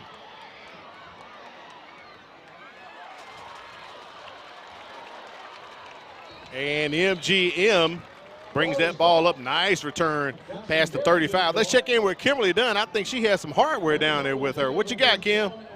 I'm here with the principal for Mary G. Montgomery, and he has something very special in his hands. Can you tell us a little bit about what you're holding here? This is our Battle of West Mobile trophy that we started a few years back between us and Baker. Mr. Richardson, who was principal at Baker at the time, who was actually my boss at the time, started this. So it's a great atmosphere tonight, as you see, and hopefully we can hold on to this trophy. Yeah, now I know that the Battle of West Mobile dates back to 1951, and MGM leads the all-time series, 31 wins to 26 wins Baker. So what would another win mean for Mary Montgomery? Oh, a win tonight would be huge, and you see this crowd and this atmosphere, just unbelievable, and hopefully you're seeing a touchdown right here to help us out. Hopefully so. Well, we wish Mary Montgomery the best, and hopefully you're able to hold on to this trophy tonight. Thank you. I appreciate y'all coming out. Thank you. Well, I hate to bust the bubble for Principal Minton, but that one's going to be coming back, Corey, because there's a flag on the play. It will come back, and anytime you don't see the white hat trot down the field, you do know you have something, and it was way back at the line of scrimmage when you do look at it, and now you're going to have another flag thrown against the sidelines of MGM, so you're going to tack 2 on top of that. You're going to hear the Boo Birds come out, and Zach Golson wants to go to battle. Let's look at that replay one more time, because, again, the play, if we can bring it back, it happened at the line of scrimmage, so it could possibly be a sideline warning. You do look at the nice throw. It's clean right there. Everything in front is clean. Everything is clean in the front. So the numbers, it was thrown right around the 45-yard line. We'll see exactly what they're going to assess and whether the second penalty is for a sideline warning or what it is going to be. Keep your eye on James Bolton right there. Yeah, it's definitely 2 flags. One was afterwards, and I didn't see any MGM coaches on the field, which would not be a sideline warning. That would be probably unsportsmanlike, maybe being upset and going to battle for your guys in a questionable call right there that the players thought, hey, look, I wasn't holding or anything else. But now you have to look, if it is a dead ball, unsportsmanlike, how you assess both of these. So it was a hold. On the offense, 10 yards, spotted a foul. After the play, unsportsmanlike conduct, offense. Half the distance to the goal. First down. So, wow. Corey, that's going to wipe the 6 points off the board, but it's going to almost wipe out the Vikings almost close to their own end zone with a spot foul in half the distance. That could have been the hole right there. And you do I believe look that was, unfortunately, I believe that was Bolton with the hole there. right underneath the defensive back, Dawson Kelly, and we have the benefit of replay to where we are able to run that back to, come right to where to your you picture can to the see left, it. right there. And the coaching staff unhappy about that. Now the ball is going to be right around the 14-yard line, and you look at that's 5, that's 10, that's 15, Yep, that's 20. So right to you're 14. looking right at first down and 32 yards to go. So over a quarter of the field to make a first down. The Hornets fans are just absolutely jubilant right now, trying to get into the ears of Jared Hollins. Little quick pass to Culver. Boy, he is wrapped up. Tackle for loss. That was huge. And a flag comes in after that play on the far side. Donovan Hudson's done a great job of making open field tackles for Eric Scott, the defensive coordinator for Baker. And when you're able to make open field tackles, that's tremendous. And we'll see if momentum strikes as we're getting a little chippy. Personal foul here. After play, personal foul here. Those penalties offset. Second down. All right, Corey, the Battle of West Mobile getting a bit chippy here. Well, you know what's at stake. 21-14 our score. So because of how close the game is, the officials on top of every single play now. And you can look, as we only had one penalty flag in the first quarter, you can go ahead and probably get in the double digits by the end of the game. Hollins throws it out. They set up a little screen for Hawthorne as he's going to be tackled near the 19 or 20-yard line. Makes a small dent into that yardage they need to make up. It's going to bring up third down and long for MGM. Ball spotted right at the 20-yard line. The line to gain looks to be the 47, Corey. Third and 27. Yeah, third and 27. Try that. So you are at a third, and you don't want to turn the ball over here if you're Jared. You don't want to force anything. Take what the defense gives you. You can always punt to live another day. And Jared Hollins stays calm, cool, and collective as he's barking instructions to his wide receivers.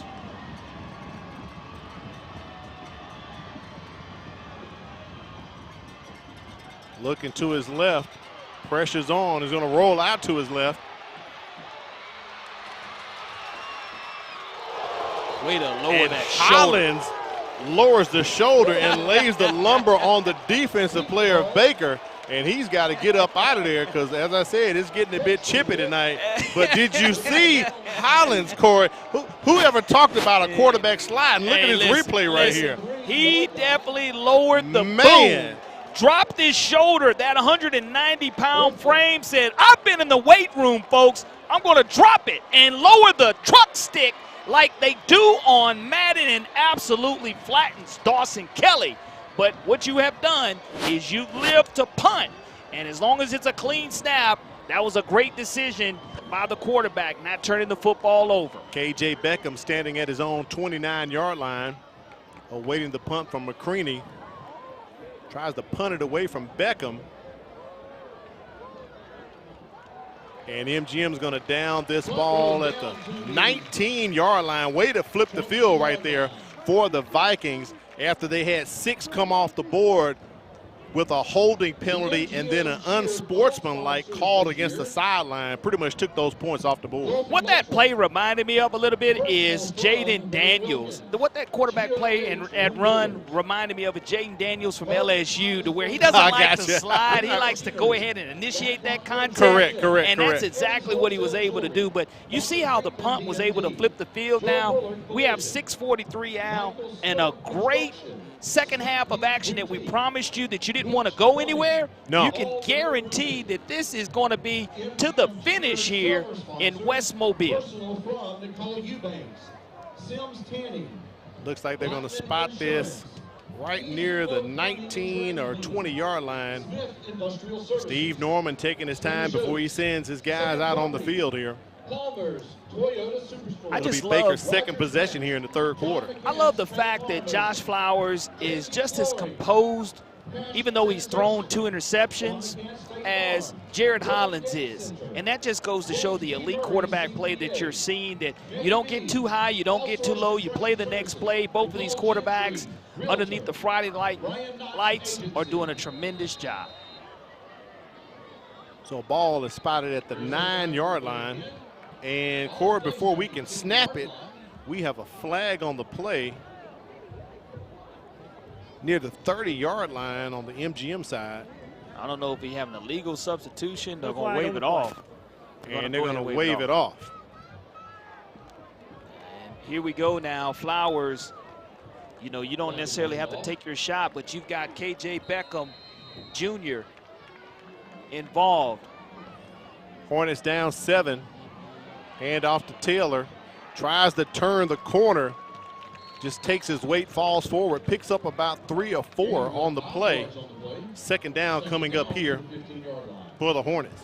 Yeah, Beckham Jr. is just one of those guys that has great hands, and Rod Taylor is one of those guys that runs downhill with a lot of ferocity, and he's very ferocious when it comes to making contact. He's going to run over you. 2nd and 6 now.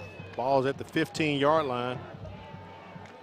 Quick pass to Bryce Kane. It was in and out of his hands as quick as it got there from Flowers. So 3rd down coming up here for Baker. And what you see there is an opportunity for Kane to try to start running almost before he had it. Yeah. A little bit too fast there, and now you're in a 3rd down, and we'll call it right at 5 yards to go for Baker, to where Josh Flowers has been the answer when it comes down to 3rd and 4th down situations, to where he's so dangerous with his arm and there's so much speed from a wide receiver standpoint. You still have to account for Flowers running down here with the football. And he's done it a lot tonight, possibly could be right here. And they're going to keep it. And Flowers is eaten up by the Vikings. Tackled for a loss on the play, brings up 4th down. And I mentioned how slippery that surface becomes. He wasn't able to get his footing as he tried to reverse traction. Devin Petway had a better angle on him and was able to drop him for a loss. Now Baker must punt Blaine Munson out of his own end zone. So this can be huge here. It has to be a clean snap and a clean punt. But no matter how it goes, MGM, great field position coming up. Jalen Culver, Shondell Harris back at the 35, and we have a flag on the play before ball is snapped. Prior to snap, illegal substitution. Up 5 yards, replay 4th down. Well, that's going to push Baker back to the 6, and that's going to push Blaine Munson further into the end zone. So everything has to be precise right here. Very critical. The long snapper gets a clean snap and not too high for Munson.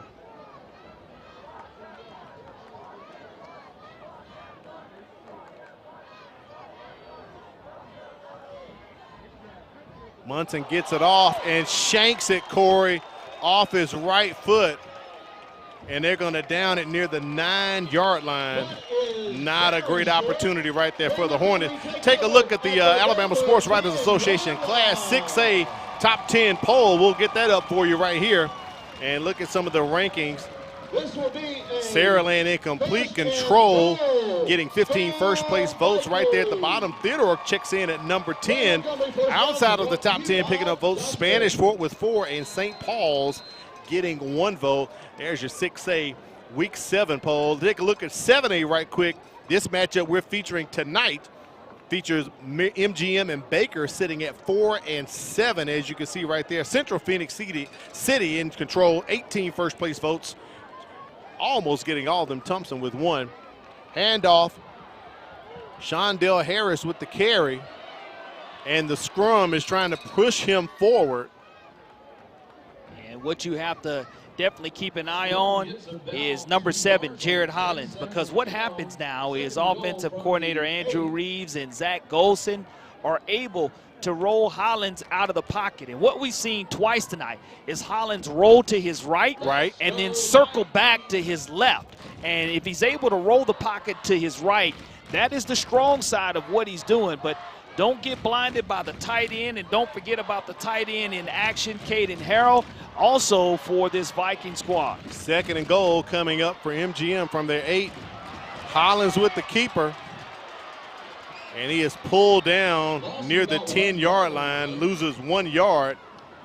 3rd and goal is going to come up right here on the 9, 1 yard loss. Donovan Hudson, coming up from his safety position. He's been very busy. You've been calling his name a lot. We've called his name all night long for the secondary of Eric Scott's defense, and here it is now. 3rd down and goal to go. We saw them score on 4th and goal. Let's see if they're able to make magic here in the red zone. Hawthorne to the right of Hollins. Play clock under 10 seconds, approaching 5. Let's see if Zach Golson will have to burn the timeout. They do get the snap off. Tried to get it to Hawthorne as he leaked out on that wheel route. Incomplete. Well, Corey, we're back at it again. It's 4th and goal. This time they're at the 9-yard line. And you do look at head coach Zach Golson waiting to see what kind of defense is going to be on the field. He lets his quarterback come to the sidelines and talk to him and tell him what he sees.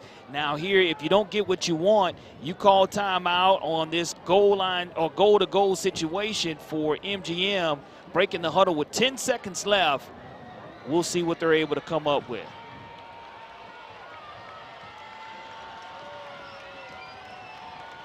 Pressure on Hollins. He's flushed out of the pocket. He's got room.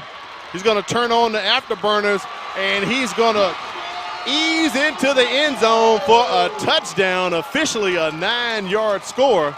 But, Corey, I'm sure he ran about 20 as he circled back around. Once again, Jared Hollins, Mr. Stay Cool. He's looking to his left. He decides he gets forced right to his strong side. There's no defender staying home. Nobody contained that edge and stayed home. And because there's no containment there by the defense, and they all slant to the left, he goes right and is able to walk and strut into the end zone for his 3rd touchdown. McCraney on for the extra point, and it is good. MGM on top, 28-14. Let's take it back and take a last look at Alabama Sports Writers Association 5A poll. We'll get that one up for you here on this break at 3:36. Gulf Shores in control, undefeated this season, a historic year for the Dolphins over there. And Viger checking in at number 10. They had to forfeit a victory to UMS Wright last week, so that puts them at 4-2. They're playing LaFleur tonight. It's homecoming over at Viger. Last I saw, they were in the lead. UMS Wright and Faith Academy outside of the top 10, picking up 5 votes and 3 votes respectively, Corey. Well, I will say this, Jared Hollins just stays so calm and cool under pressure. He's one of your spotlight players, and you can see why the spotlight has been shining brightly on him at MGM for the last 2 years. And there's the young man with huge hands, wears number 7. He likes Michael Vick. He's shown that he can lower the boom and lower the shoulder. Oh, yeah. But right there on 4th down, the 2nd time tonight that's right, that he's been able to score on 4th and goal to go. So great offensive adjustments by Jared Hollins out on the field. McCraney boots it. Goes into the end zone, so it'll be a touchback for Baker. The last time MGM was undefeated this deep into the season, you've got to go back to 1965. The Vikings ran the table that year for their first ever and only 10-win season. Matter of fact, Corey, the field we're playing on tonight is named after their head coach, Charles Leverett. That's a long time ago, Corey. It is a long time, and this community has been hungry for what they have here to enjoy now the last couple of years under the 2nd-year leadership of head coach Zach Golson. There's that scoring drive right there with Jared Hollins capping it off, 10-yard run. 1st and 10 for the Hornets. Flowers going to keep it himself. Inside, outside to the numbers. Now he's got to turn on the speed. Cuts it back in. Look at that with the pivot. Flowers still on his feet, but he goes down outside of the 40, near the 39-yard line of MGM. Big run right there by Josh Flowers. And we have an injury on the play for MGM, right back close to the line of scrimmage as you do look at Josh Flowers. Runs right, goes ahead and swiftly cuts back left, and he switches ball position, and then watch how smart. He gets down on his own because he doesn't want to take this hit as he puts on the brakes, makes the defender spin by, and then just gets down without taking a hit after he knows he has already secured the 1st down for the Baker Hornets, and that's just smart football by the quarterback, not taking punishment when he doesn't have to. Big run right there. Injured player on the field. MGM, well, he's injured. We'll take an injury timeout and be back.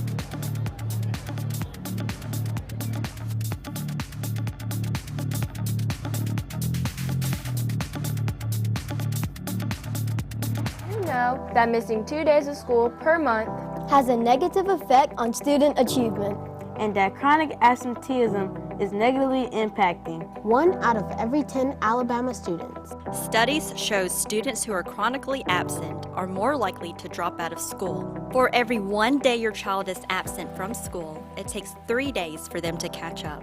So if I am not sick, make sure I'm at school, because missing school means missing out. San Juan Trixie injured on that play. He comes off the field on his own power, so always glad to see that. 1st and 10 after that 42-yard run by Josh Flowers. High snap to Flowers, but he does get the handoff to his back, Jalen Wheeler. Wheeler took a hit late, real high there, Corey. And what you'll start to do, and that's because he started to slip. And I mentioned as we get later on into the night, what you'll start to do is see a lot of these players start to slip as they want to try to plant their feet and cut back on this natural grass surface. It's hard to do. Flowers back to throw, but stoppage on the play. We have a flag on the field. This second half has been littered with laundry. 5 yards. Ever since halftime. I think when Kim gave that Chick-fil-A pack to her son, that did it, Corey. We had nothing but flags. We knew that in the first quarter, only 1 penalty the entire first quarter of action. And I mentioned it will probably be in the double digits by the end of this game, especially how chippy it's gotten on both ends. But what you're looking at now, 28-14 with 2:44 remaining. Baker driving. Flowers is going to take what the defense gets him with his feet. Such a dynamic runner and passer. Ball from the 41-yard line of MGM. Pass complete to Bryce Kane. Nice pass. He holds on to that one as he's close to the 30. Not enough for the first down. Is going to bring up 3rd and short for Baker. Maybe about 3rd and 5 coming up. And that's very manageable for Flowers. And if you get what you look for out of offensive coordinator Chase Calcagney against defensive coordinator Alex Page, I mentioned MGM only giving up 8.6 points per game, has given up 14 tonight. And I know that this Baker offense has an extra running back at quarterback, and he loves to drop his head and find a way to get the needed yardage, especially taking what this defense gives him. 3rd and 6 for the Hornets. Flowers pass just behind Bryce Kane. He was on the move, had him on the slant, but the pass was just behind Kane a bit. 4th down coming up here. I think the Hornets are going to go for it, kind of sitting in no man's land. Well, we've seen Steve Norman in the first drive that Baker had offensively to go for it twice on 4th down. So when you're looking at this down and distance situation, if you're willing to go ahead and go for it on 4th and 1, then I know he's willing to go for it on 4th and 6. And Flowers, once again, you have to put a spy on him and make sure you wrap him up, because if not, it'll be offensive turnover on downs. Flower pressured out of the pocket. Flowers near the 30. It won't be enough for the first down. So it's going to be ball over on downs. But wait a minute, a flag on the play near the 30-yard line. Anytime you do see a helmet come off, you want to know why it came off. But right there on the numbers, we see that penalty flag be dropped, and to whether it was a face mask or a holding, but we'll let. No foul. Wow, face mask. Defense. That's the 15 yards. First down. That's going to give Baker the first down and keep this drive alive for the Hornets. Well, I do know this, Al. When you do look in a situation to where you have Josh Flowers on 4th down, his ability to scramble, you're trying to tackle and get that big fella down any way you can. Correct. And what they tried to do was try to tackle him high, a little bit too high, grabbing the face mask, and it will be an automatic first down. So that's a huge one. Baker's able to find their way out of trouble penalty yardage through penalty yardage for MGM. And now you do have a fresh set of downs for the Hornets. First and 10 for Baker. Ball's at the 16-yard line. Drive still alive for the Hornets. 1:15 remaining here. Clock running in the third quarter. This drive started at the 20 on a big 42-yard run by Josh Flowers. This whole drive has pretty much been Flowers' score. Absolutely. Isaac Campbell, 6 foot, 235-pound senior with the stop for the Vikings. And if you're going to win this game, it's definitely going to be through the leadership and the ability for Flowers to get things done. There'll be one more play that we'll have here before the conclusion of the third quarter. It's going to be 2nd down and 8 yards to go for Chase Calcagney as they are in that red zone area. And I mentioned you have to make the red zone area green and cash in if you're the Hornets. Flowers runs to the left. Gets near the 10-yard line, picks up a couple of more. That's probably going to be our last play here of the third quarter. And Baker's just going to let that clock run out. Ball sitting at the 11-yard line, so when we resume in the fourth quarter, they're going to have the ball at the 11.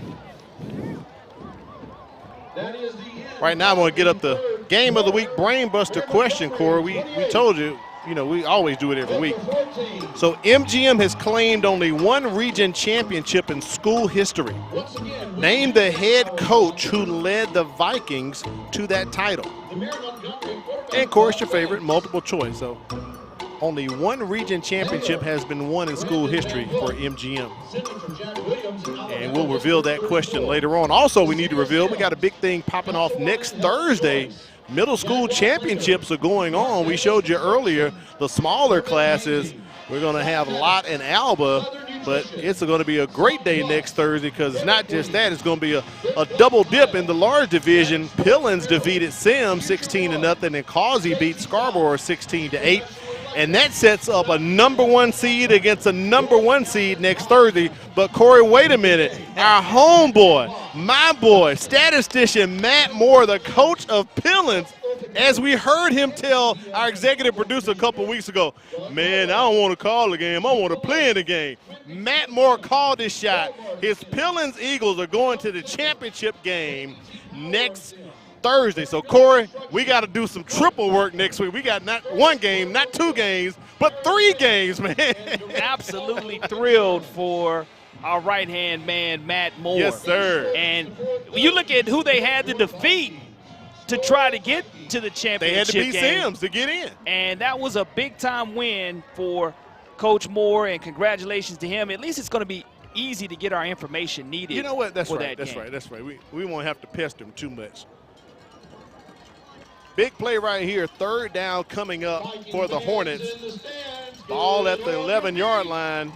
The PA guys pumping up all the Vikings, trying to get them to hold against the Hornets. Oh, tip drill intercepted by MGM, came out of the hands of KJ Beckham. That's our 3rd turnover tonight, 3rd interception. I think that's Shondell Harris with the interception, and he caught a cramp, Corey. Yeah, that's what happens here. You look at Josh Flowers faking the pitch, and it is tipped up off the hands of Beckham Jr., not able to come away with it. And not only is it the 3rd turnover here, it is a turnover in the red zone area. And I said they must stay clean and green in the red zone. That's exactly what has really hurt the Hornets so far in their loss to Dothan, and now tonight almost cutting that score to 28-21, worst case scenario. And MGM now has a chance to lock and load and go almost 81 yards here if they're able to score on this possession. That's Shondell Harris's first interception of the season. 3rd one tonight. And I believe Steve Norman is going to call a timeout here. So he wants to talk to his Hornets. He burns a timeout. 11:51 into the fourth quarter. Big interception right there by MGM. Pass was intended for Beckham, and popped right out of his hands. All right, Corey, let's reveal our Brain Buster Game of the Week Brain Buster answer. We just put the question up for you. So we'll put it back up again. And one of your favorites, multiple choice. So the question is, and it went away. I can't remember it, Corey. I know it's about a region. There it is. MGM has claimed only one region championship in school history.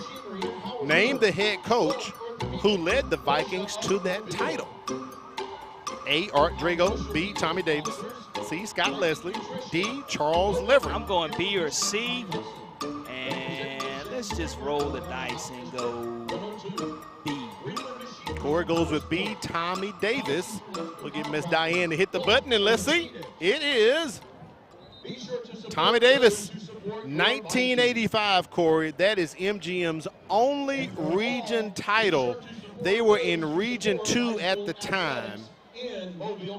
Think about that, Corey. You go back to that time, and I think there might have only been even 4 teams. There was only 4 teams in Region 2, and there was 4 teams in Region 1. That and was almost kind of what's very similar to what they call in basketball area play, but they still had a region play because of the amount of teams. But, you know, it's been a long time, and this Sims community has been starving, and they found their winner in Zach Golson. 1st and 10 now, trying to drive close to 90 yards.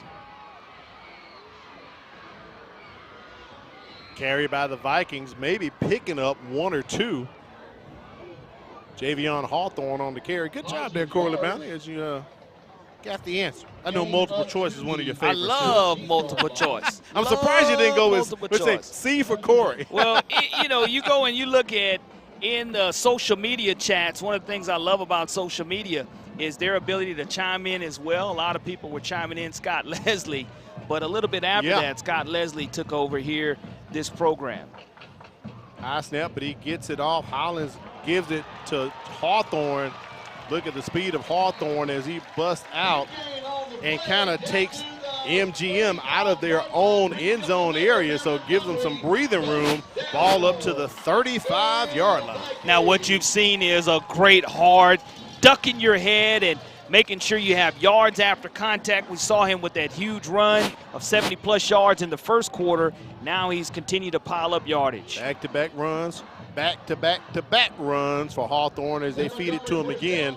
Tackle near the 39-yard line. Well, Al, what you want to do here is you don't have to go for that money shot. You don't have to go for that long home run ball. As long as you're able to stay ahead of the sticks on 1st and 2nd down, you can continue to ground and pound this clock because you want this Baker Hornet defense to kind of be a little bit tired here if you're able to try to run close to 6 minutes. Now, they started the quarter at the 12-minute mark with this football. We'll see exactly where they're able to end it.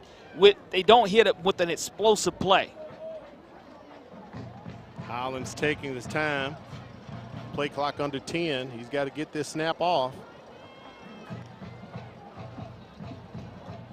They throw the quick screen out to Culver. He gets it into Hornets territory. Jalen Culver picks up the 1st down for MGM. And what you have to do is remember that as soon as that ball is spotted for play, we're going to go ahead and wind that clock. And you just take what the defense gives you, yards after contact by Culver, the 5'9", 160-pound senior. And now that the clock is winding down, you get a chance to see that beautiful MGM logo right at midfield. And the Vikings are definitely on the march and on the attack offensively. That was a 10-yard pickup right there on the reception from Culver for the Vikings. Hollins going to keep it, going to do his best Josh Flowers impersonation. Gets past the 40-yard line, picks up a 1st down with his own feet. And that's what he's able to do. I mean, you do look at the versatility of this young man, verbally committed to South Alabama, and also recently named to the Alabama-Mississippi All-Star game as well. So you can see a little bit of all-star capabilities in him tonight as to why he's playing. You look at the replay, just pushing his lineman forward, the lineman doing a great job opening the hole for the quarterback. Handoff on the play as MGM is running that ball tonight as they're continuing to run and run and run. Jaden Smith with the carry. And now you're looking at the field has totally hadn't been flipped because you were in the shadows of your own end zone, and now you're knocking on the red zone area, and you've been able to do so through gashing this Baker defense. And you really have taken 2.5 to 3 minutes off the clock because we're under 8, almost 8.5 by the time they go ahead and finish this play. So a nice sustained drive so far by MGM. Something I said, reading the starting lineup for Baker, it's kind of running back by committee. They lost their running back earlier this season, Josh Flowers. Not Josh Flowers, Troy Flowers.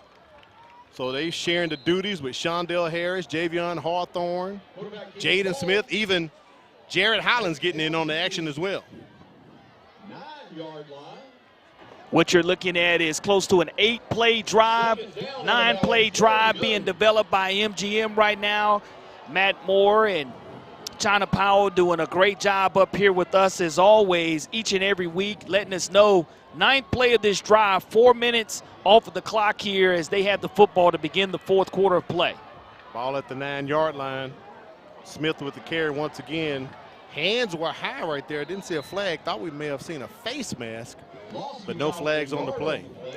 And Clinton Hurst, 5'11", 153-pound senior linebacker, has continued to do a good job. But what we've seen is Mary G. Montgomery capitalize in the red zone area. We've seen them. You're looking at a game that could easily be 28-21 now, and now MGM on the verge of going up 35-14 because they're in the red zone area trying to capitalize here on another 3rd and goal or 3rd down to go for the Vikings, and they're going to get them to jump off sides. That's the free 5. It was 3rd and about 6. I don't think it'll be enough for the first down. Prior to snap, Coachman, defense, 5 yards, result of play, first down. So it is enough. It's enough to get the first down, so it's going to be 1st and goal coming up here for the Vikings. Ball at the 5-yard line. Smart play right there by Hollins. And I love the fact that MGM, it just continues to battle, and Baker trying to hold them out here. Now 1st and goal to go. Hollins right up the middle, going behind his lead backer. And that's going to be a touchdown for Jared Hollins. Getting a little chippy in the end zone, but Hollins on full display tonight through the air and on the ground, and more flags coming in. And the officials are right on top of the chippiness after the play, probably unsportsmanlike conduct penalties, but right at a 5-yard touchdown run, and you do look at that drive, almost close to 5 minutes taking off of the clock. When you do look at a long, maybe a 12 or 13 play drive officially for MGM, capped off by you looking at number 7 running the show. And what you have to look at is if there's an unsportsmanlike, you have to know the number, because if you have 2 unsportsmanlike, you could possibly be disqualified. You're getting thrown out. So that's something that you want to take a look at as an official. After the play, if unsportsmanlike conduct on the offense, penalty be taken on the kickoff. And you make sure you write down those numbers as they did, but once again, a great job by this offense and offensive line. John Stevens, Braden Gartman, Kendall Bowens, J.D. Moore, and Kyle Tomas getting it done for Jared Hollins, Javion Hawthorne, and extend their lead out to a great dominant drive. 35-14 is our score. MGM all in control. There's a lot to like about Mobile County Public Schools. What I enjoy about Mobile County School is the extra attention my teachers give us to help us learn. Teachers are liking their access to technology, and students are liking the quality of their education. I like the technology that's been incorporated into my education. And since 1826, you have trusted us to prepare your child for their future, and we like that. Mobile County Public Schools. We are learning today, leading tomorrow. Got to thank Firehouse Subs for being one of our sponsors tonight of the MCPSS High School Football Game of the Week. Enjoy more subs and save more lives. You can do them both at the same time. So visit our friend Neil Patel at the Greenlight Road Firehouse Subs location with a portion of your subs purchase supporting the Firehouse Subs Public Safety Foundation. Also, we got to thank BSN Sports. If you need some team apparel, if it's basketball or wrestling, all sports in between, BSN Sports. It's the heart of the game. Visit them online at bsnsports.com. Got to thank them for helping us put on the MCPSS high school football game of the week. The Viking fans are excited.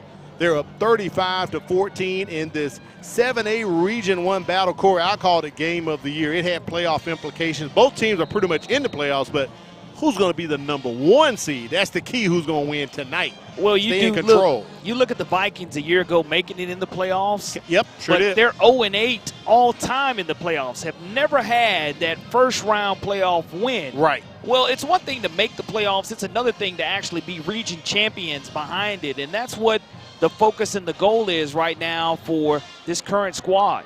Rod Taylor with the kick return. Gets it up to about the 40-yard line. Take a look at that score drive. Whoop. Sorry I had to pull that off, but we know it was an awesome scoring drive.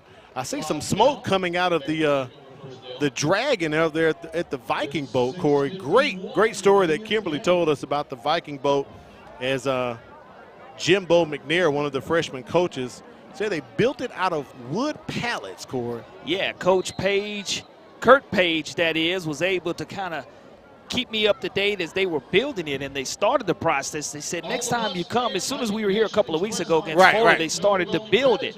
And in the process of building the boat, you kept us up to date. And there's the shot of the shot of the hour, the shot of the night right there by the player of the night so far.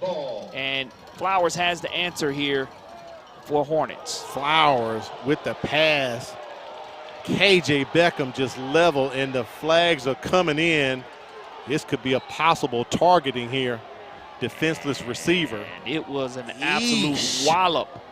And you yes, stand it was, there, Corey. you take that hit, and you take that pain if you're Kevin Beckham Jr., and you can't expect him to hold on to that ball. And but the Boo Birds let's are coming out at again. MGM. I have to disagree with them on that, Corey. Let's see if we can look at that again to see if he led with the helmet or whether that was a clean hit or not, because I know this much. It got the oohs and ahs of the crowd. Flowers looking over and finds his check down, and boom, right underneath the helmet. I think that was clean to me. It was clean, wasn't targeting. That's why they just called it a personal foul, but Devin Petway laid the lumber there.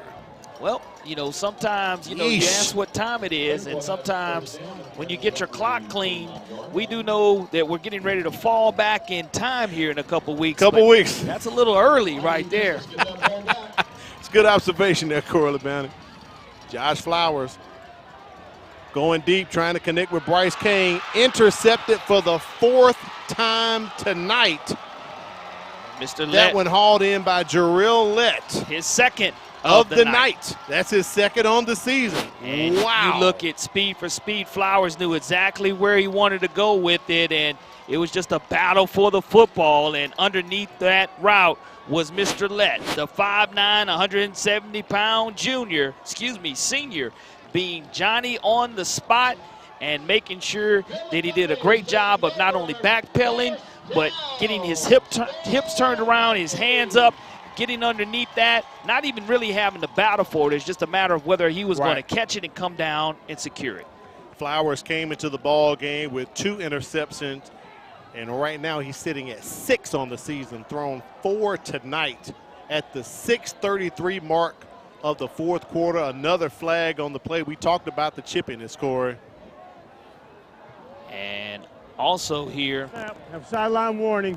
When you do look at it, when you do look at this, Al, from where this ball is being spotted, we just saw them drive almost 90 yards. Sure did. And take it some 6 minutes. Right here, if you're able to sustain that same type of drive, you can go ahead and bleed the clock out. And Baker's defense being right back on the field, Jared Hollins going to take what the defense gives him, but he still has Bolton out there at wide receiver, who's very, very speedy. So far tonight, Hollins has thrown for 2 scores, ran for 2 scores. Across the middle he goes, incomplete. 2nd down. You're right, Corey. That last drive started at their own 10-yard line. It was 90 yards, capped off by the run by Flowers. And what you have to be careful of right here, if you're trying to throw the football out of your end zone, that you don't get called for holding. Correct. Because that will be an automatic safety called against MGM. So you just want to make sure that you're able to squirt and find your way out of that end zone. And Jared Hollins coming out of the contest, and you wonder if it's just to get his wits about him, and Coach quickly wants them to hurry up because the play clock is running down. Under 5.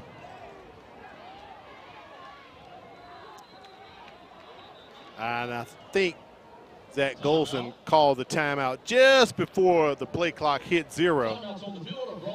And that's a good call to where you don't get that penalty called, especially switching out quarterbacks. Right. You do see the delay of game penalty. I didn't see the flag come out. Illegal substitution is going to be called against Baker. And So I didn't no see the timeout. substitution, no timeout. I did not see that either. I didn't see the player run on the field. I was focused on the quarterback, who just recently checked in the game, and Jared Hollins, like I told you, is now on the sidelines. And Shondell Harris, backup quarterback, plays defense, plays some offense as well. Hollins hasn't taken his helmet off, Corey, but he came out. Direct snap to Harris. Picks up a couple, and I think it's probably Zach Golson saying, hey, I can just run it, use some more time. We're up 35-14. But now Hollins comes back in. And again, you give your young players an opportunity to show what they are capable of doing, especially if they get a push on that offensive line at all. And now you do bring in, we've seen numerous third downs tonight by the MGM Vikings, this one being 3rd and 1. So only 1 yard needed to keep a fresh set of downs going.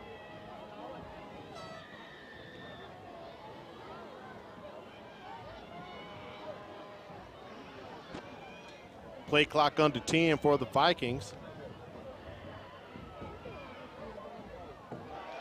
Hollins' pass is complete to James Bolton. Haven't called his name in a long time, Corey. Hey, look, we called it when it mattered the most for them to be able to move the sticks. But Baker's done a great job of taking that away from him.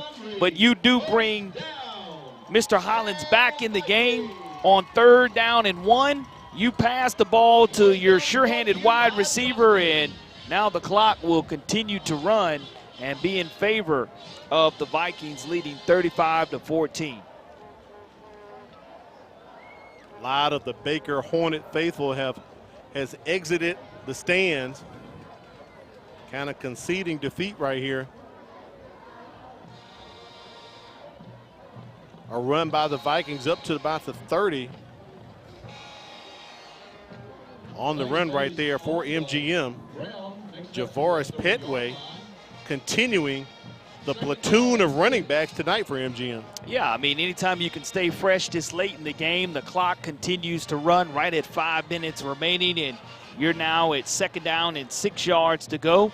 You just want to secure the football, make sure that you don't allow the Baker defense to punch it out and give themselves any type of life or explosive play on defense. Hollins back to throw on 2nd down. Pocket collapses around him. And they're going to sack him right at the line of scrimmage. Corey, one of your favorites since 2000, MGM, when they score 30 or more, 39-7. What's our score?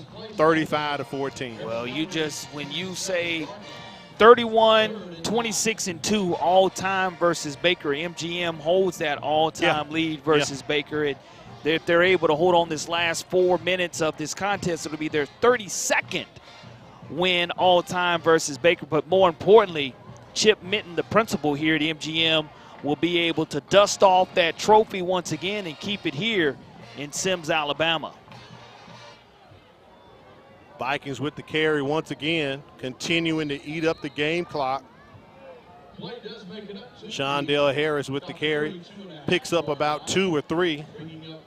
Bring up 4th down for MGM. Now remember, 1 year ago, as the new hired coach here at MGM, Zach Golson came from Daphne High School. Sure did. So being the coordinator for Kenny King now, he gets a chance to go back to Daphne next week and go ahead, and we already know that MGM will be in the playoffs.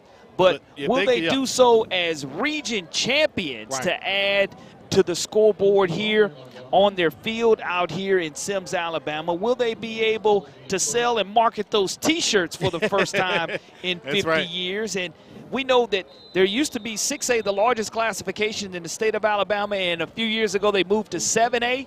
MGM never having an opportunity to call themselves region champions in 7A.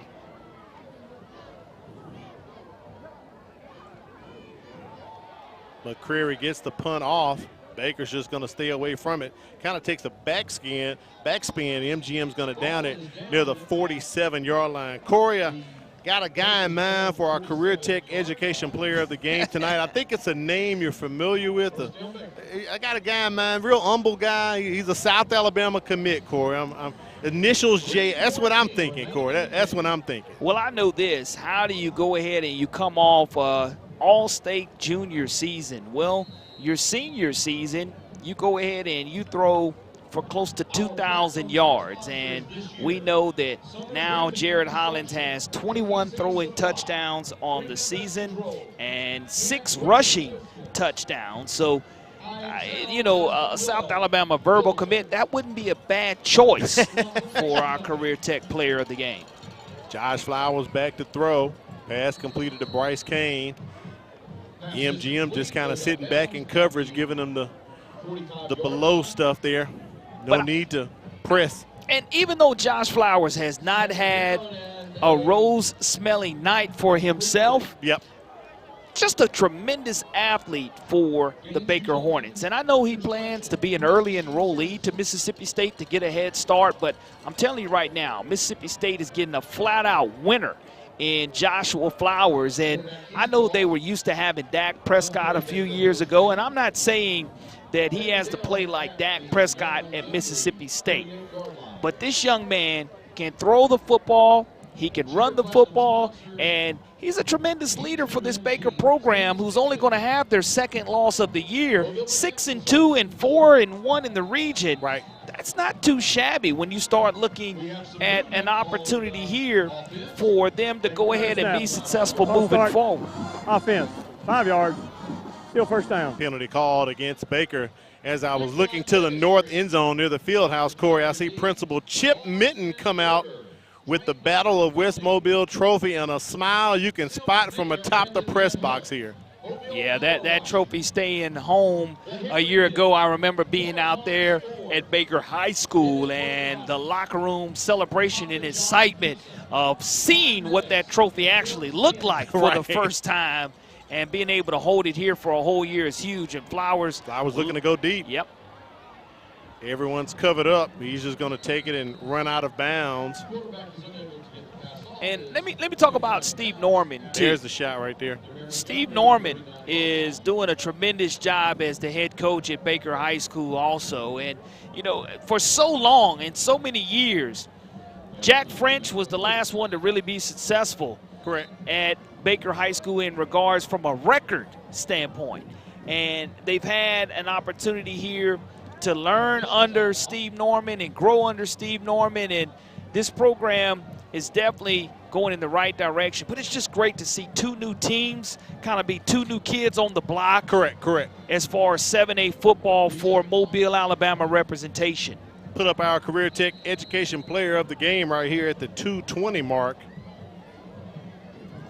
Second down and 12. Jared Hollins, quarterback for MGM, has accounted for 4 scores tonight, but hugely, Corey, 2 of those scores were 4th and goal situations. He ran one in on 4th down, threw one on 4th down, and then he ran another one and threw another one. So he's been doing it all tonight for MGM. And has been an absolute wizard with the football in regards to taking care of it, valuing it. And right when you think you have them down under pressure, what do great quarterbacks do from a quarterback country standpoint? And Kurt Page, who is the quarterback's coach here at MGM, that's the same Kurt Page who was the winning quarterback the last time Vanderbilt defeated Alabama. And when you look at Coach Page being able to believe in this young man and trust in this young man and teaching him how to keep his eyes down the field. A lot of it is God-given ability, but the other ability is being coached up. And to have an offensive coordinator / head coach like Zach Golson along with Kurt Page to be able to teach him and have great tutelage, it's a tremendous asset for Coach Golson to have someone like a Kurt Page on this staff. And Alex Page defensively has done an outstanding job too, trying to bottle up a lot of superstars in 7A. That's true. Whether that's Colton Nero at Foley, right? Perry Thompson at Foley, and now here tonight containing Bryce Kane, who was able to catch that one deep ball from Josh Flowers. But Flowers, Kane, and Beckham Jr. are a handful for any team when you put in that film to have to deal with. 2:06 remaining here in the ball game. Flowers back to throw on 3rd down. Once again, something we've seen a lot tonight, rinse and repeat. Josh Flowers with the carry up to the 30. We told you earlier, MGM is at Daphne next week. That's going to be their last region ball game. So, Corey, if they win that, they're going to be region champs outright. And it'll be undefeated. Then they're going to wrap up the season at home hosting Robertsdale. And, hey, that's how it is. They have a bye on the last week, so that's some built-in rest before you go to the playoffs. Has to be, and get you prepared. On that last tackle, Anthony Casino, the 6'3", 220-pound senior with the stop on Flowers. 4th down, we'll see if they're able to throw a strike here. Flowers throws the strike to K.J. Beckham as he goes down, gets those hands under the ball. That's a 1st down. Looks like it's going to be 1st and goal coming up here for the Hornets. Let's think back to when it was 28-14, and you had the same situation in this red zone area for Baker, not being able to come away with points. There was a turnover, an interception, and now you still are in a situation here to where it is 1st and goal in the red zone area. Let's see if Baker is able to put some points on the board. Flowers with the pass, knocked out by Lett. He got his paw up in there. No, Jarrell Lett already had 2 interceptions tonight, Corey, but he's down right now. Cramping. He's cramping earlier and is going to be cramping again. And that's what that timeout's going to be is 2nd and goal is what officially it will be. But I can't speak enough about Zach Golson and now winning his 14th consecutive regular season contest, because you go back and you start off 0-4 1 year ago to begin the season, and you reel off 6 straight wins, make it to the playoffs, losing the 1st round, and now you start this season off 8-0 and being able to win the amount of games that he has, to change the culture and start the process over, given the resources he does need. Man, what an outstanding job this Sims community has done responding to his winning ways. Lett comes out of the ball game, so we'll resume play here. 2nd and goal coming up for the Hornets. Ball at the 7-yard line. 61 seconds remain here in the contest. No quit in the Baker Hornets. They still have some sting left in them, and if Flowers is able to scratch the end zone, he will. Receivers clear out, pressures on Flowers. I thought he was going to try to take off, but he couldn't find a hole to run through, Corey. All the lanes were blocked up. Great job of staying home in the containment there in the middle and not getting caught slanting at the angle to where Josh is able to cut back, and now you're at 3rd down and goal to go right at the 14-yard line. Flowers with the pass, going to the corner, trying to hook up with Anderson Madgen. Madgen, basketball player, he's about 6'7", Corey, so they bring him in for the height.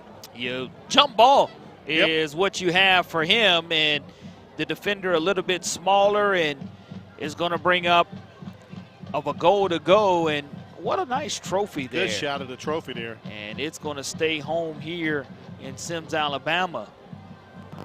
Pass interference. Defense. Half the distance to go.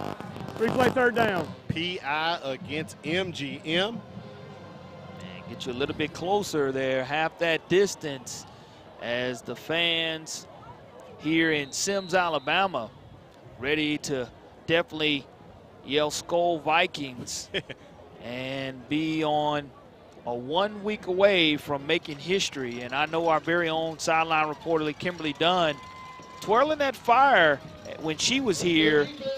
Now MGM burning opposing teams up here on the field in Sims, Alabama, and that's just cool stuff. Well, I did ask her to bring out the fire tonight, Corey, because, you know, we wore our pink tonight for breast cancer awareness, and she said, I got the pink. I said, well, bring the fire. Well, Corey, she told me she couldn't find the baton. She thinks she sold it, so probably like a former fire twirler some years ago probably has the fire baton now. So, but I would love to see her. She said now it's like riding a bike. Once you learn how to do it, you don't forget. Absolutely. But she couldn't find the fire twirl stick, whatever you want. We could have got her. There was some available tonight. We could have seen if she still had it. I got some matches at the house. Yeah, Corey. we could have seen if she still had it tonight.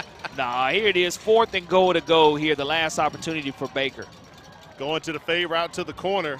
Trying to hook up with KJ Beckham. He is denied. He's trying to ask for the flag.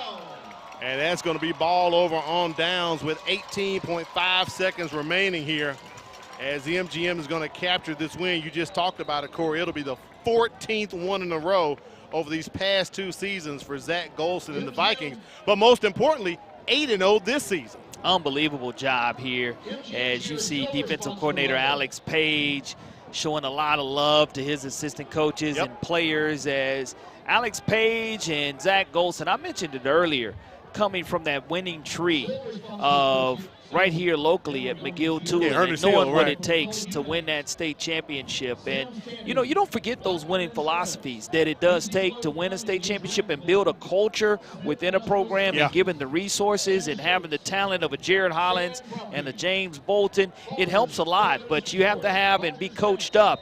And it's a different culture out here in West Mobile. Is for the 2nd consecutive year, the Vikings and MGM will keep that trophy right here. And Hollins goes down into victory formation. There's a shot of the trophy right there.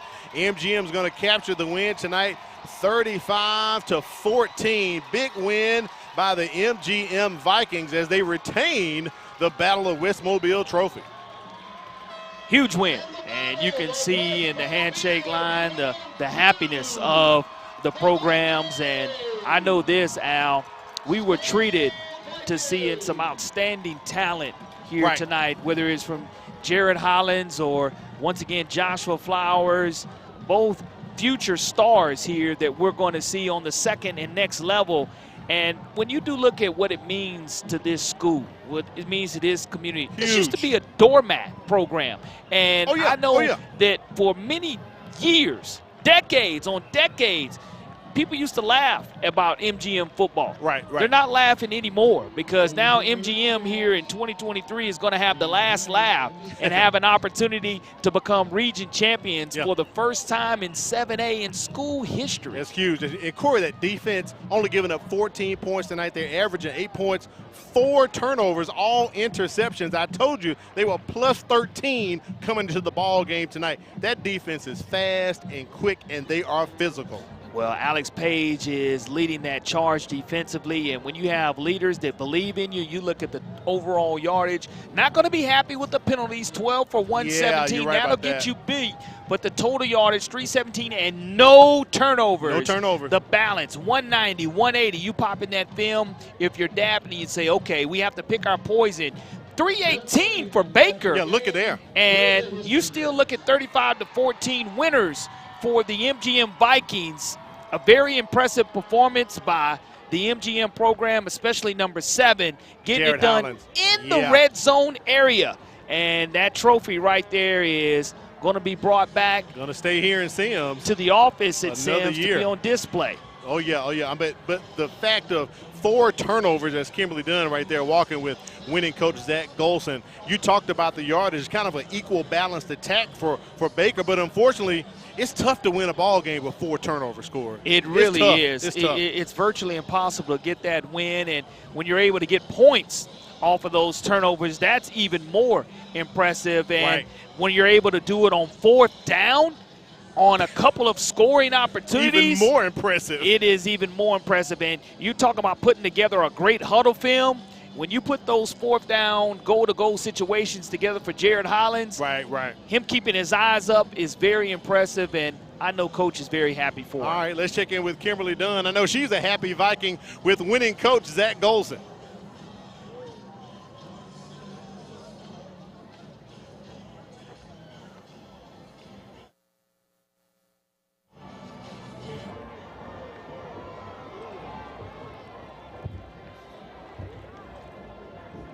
Unfortunately, having some technical difficulties as Kimberly Dunn's not able to get the audio right there with Coach Zach Golson, but we know he's excited. They're the big winners tonight.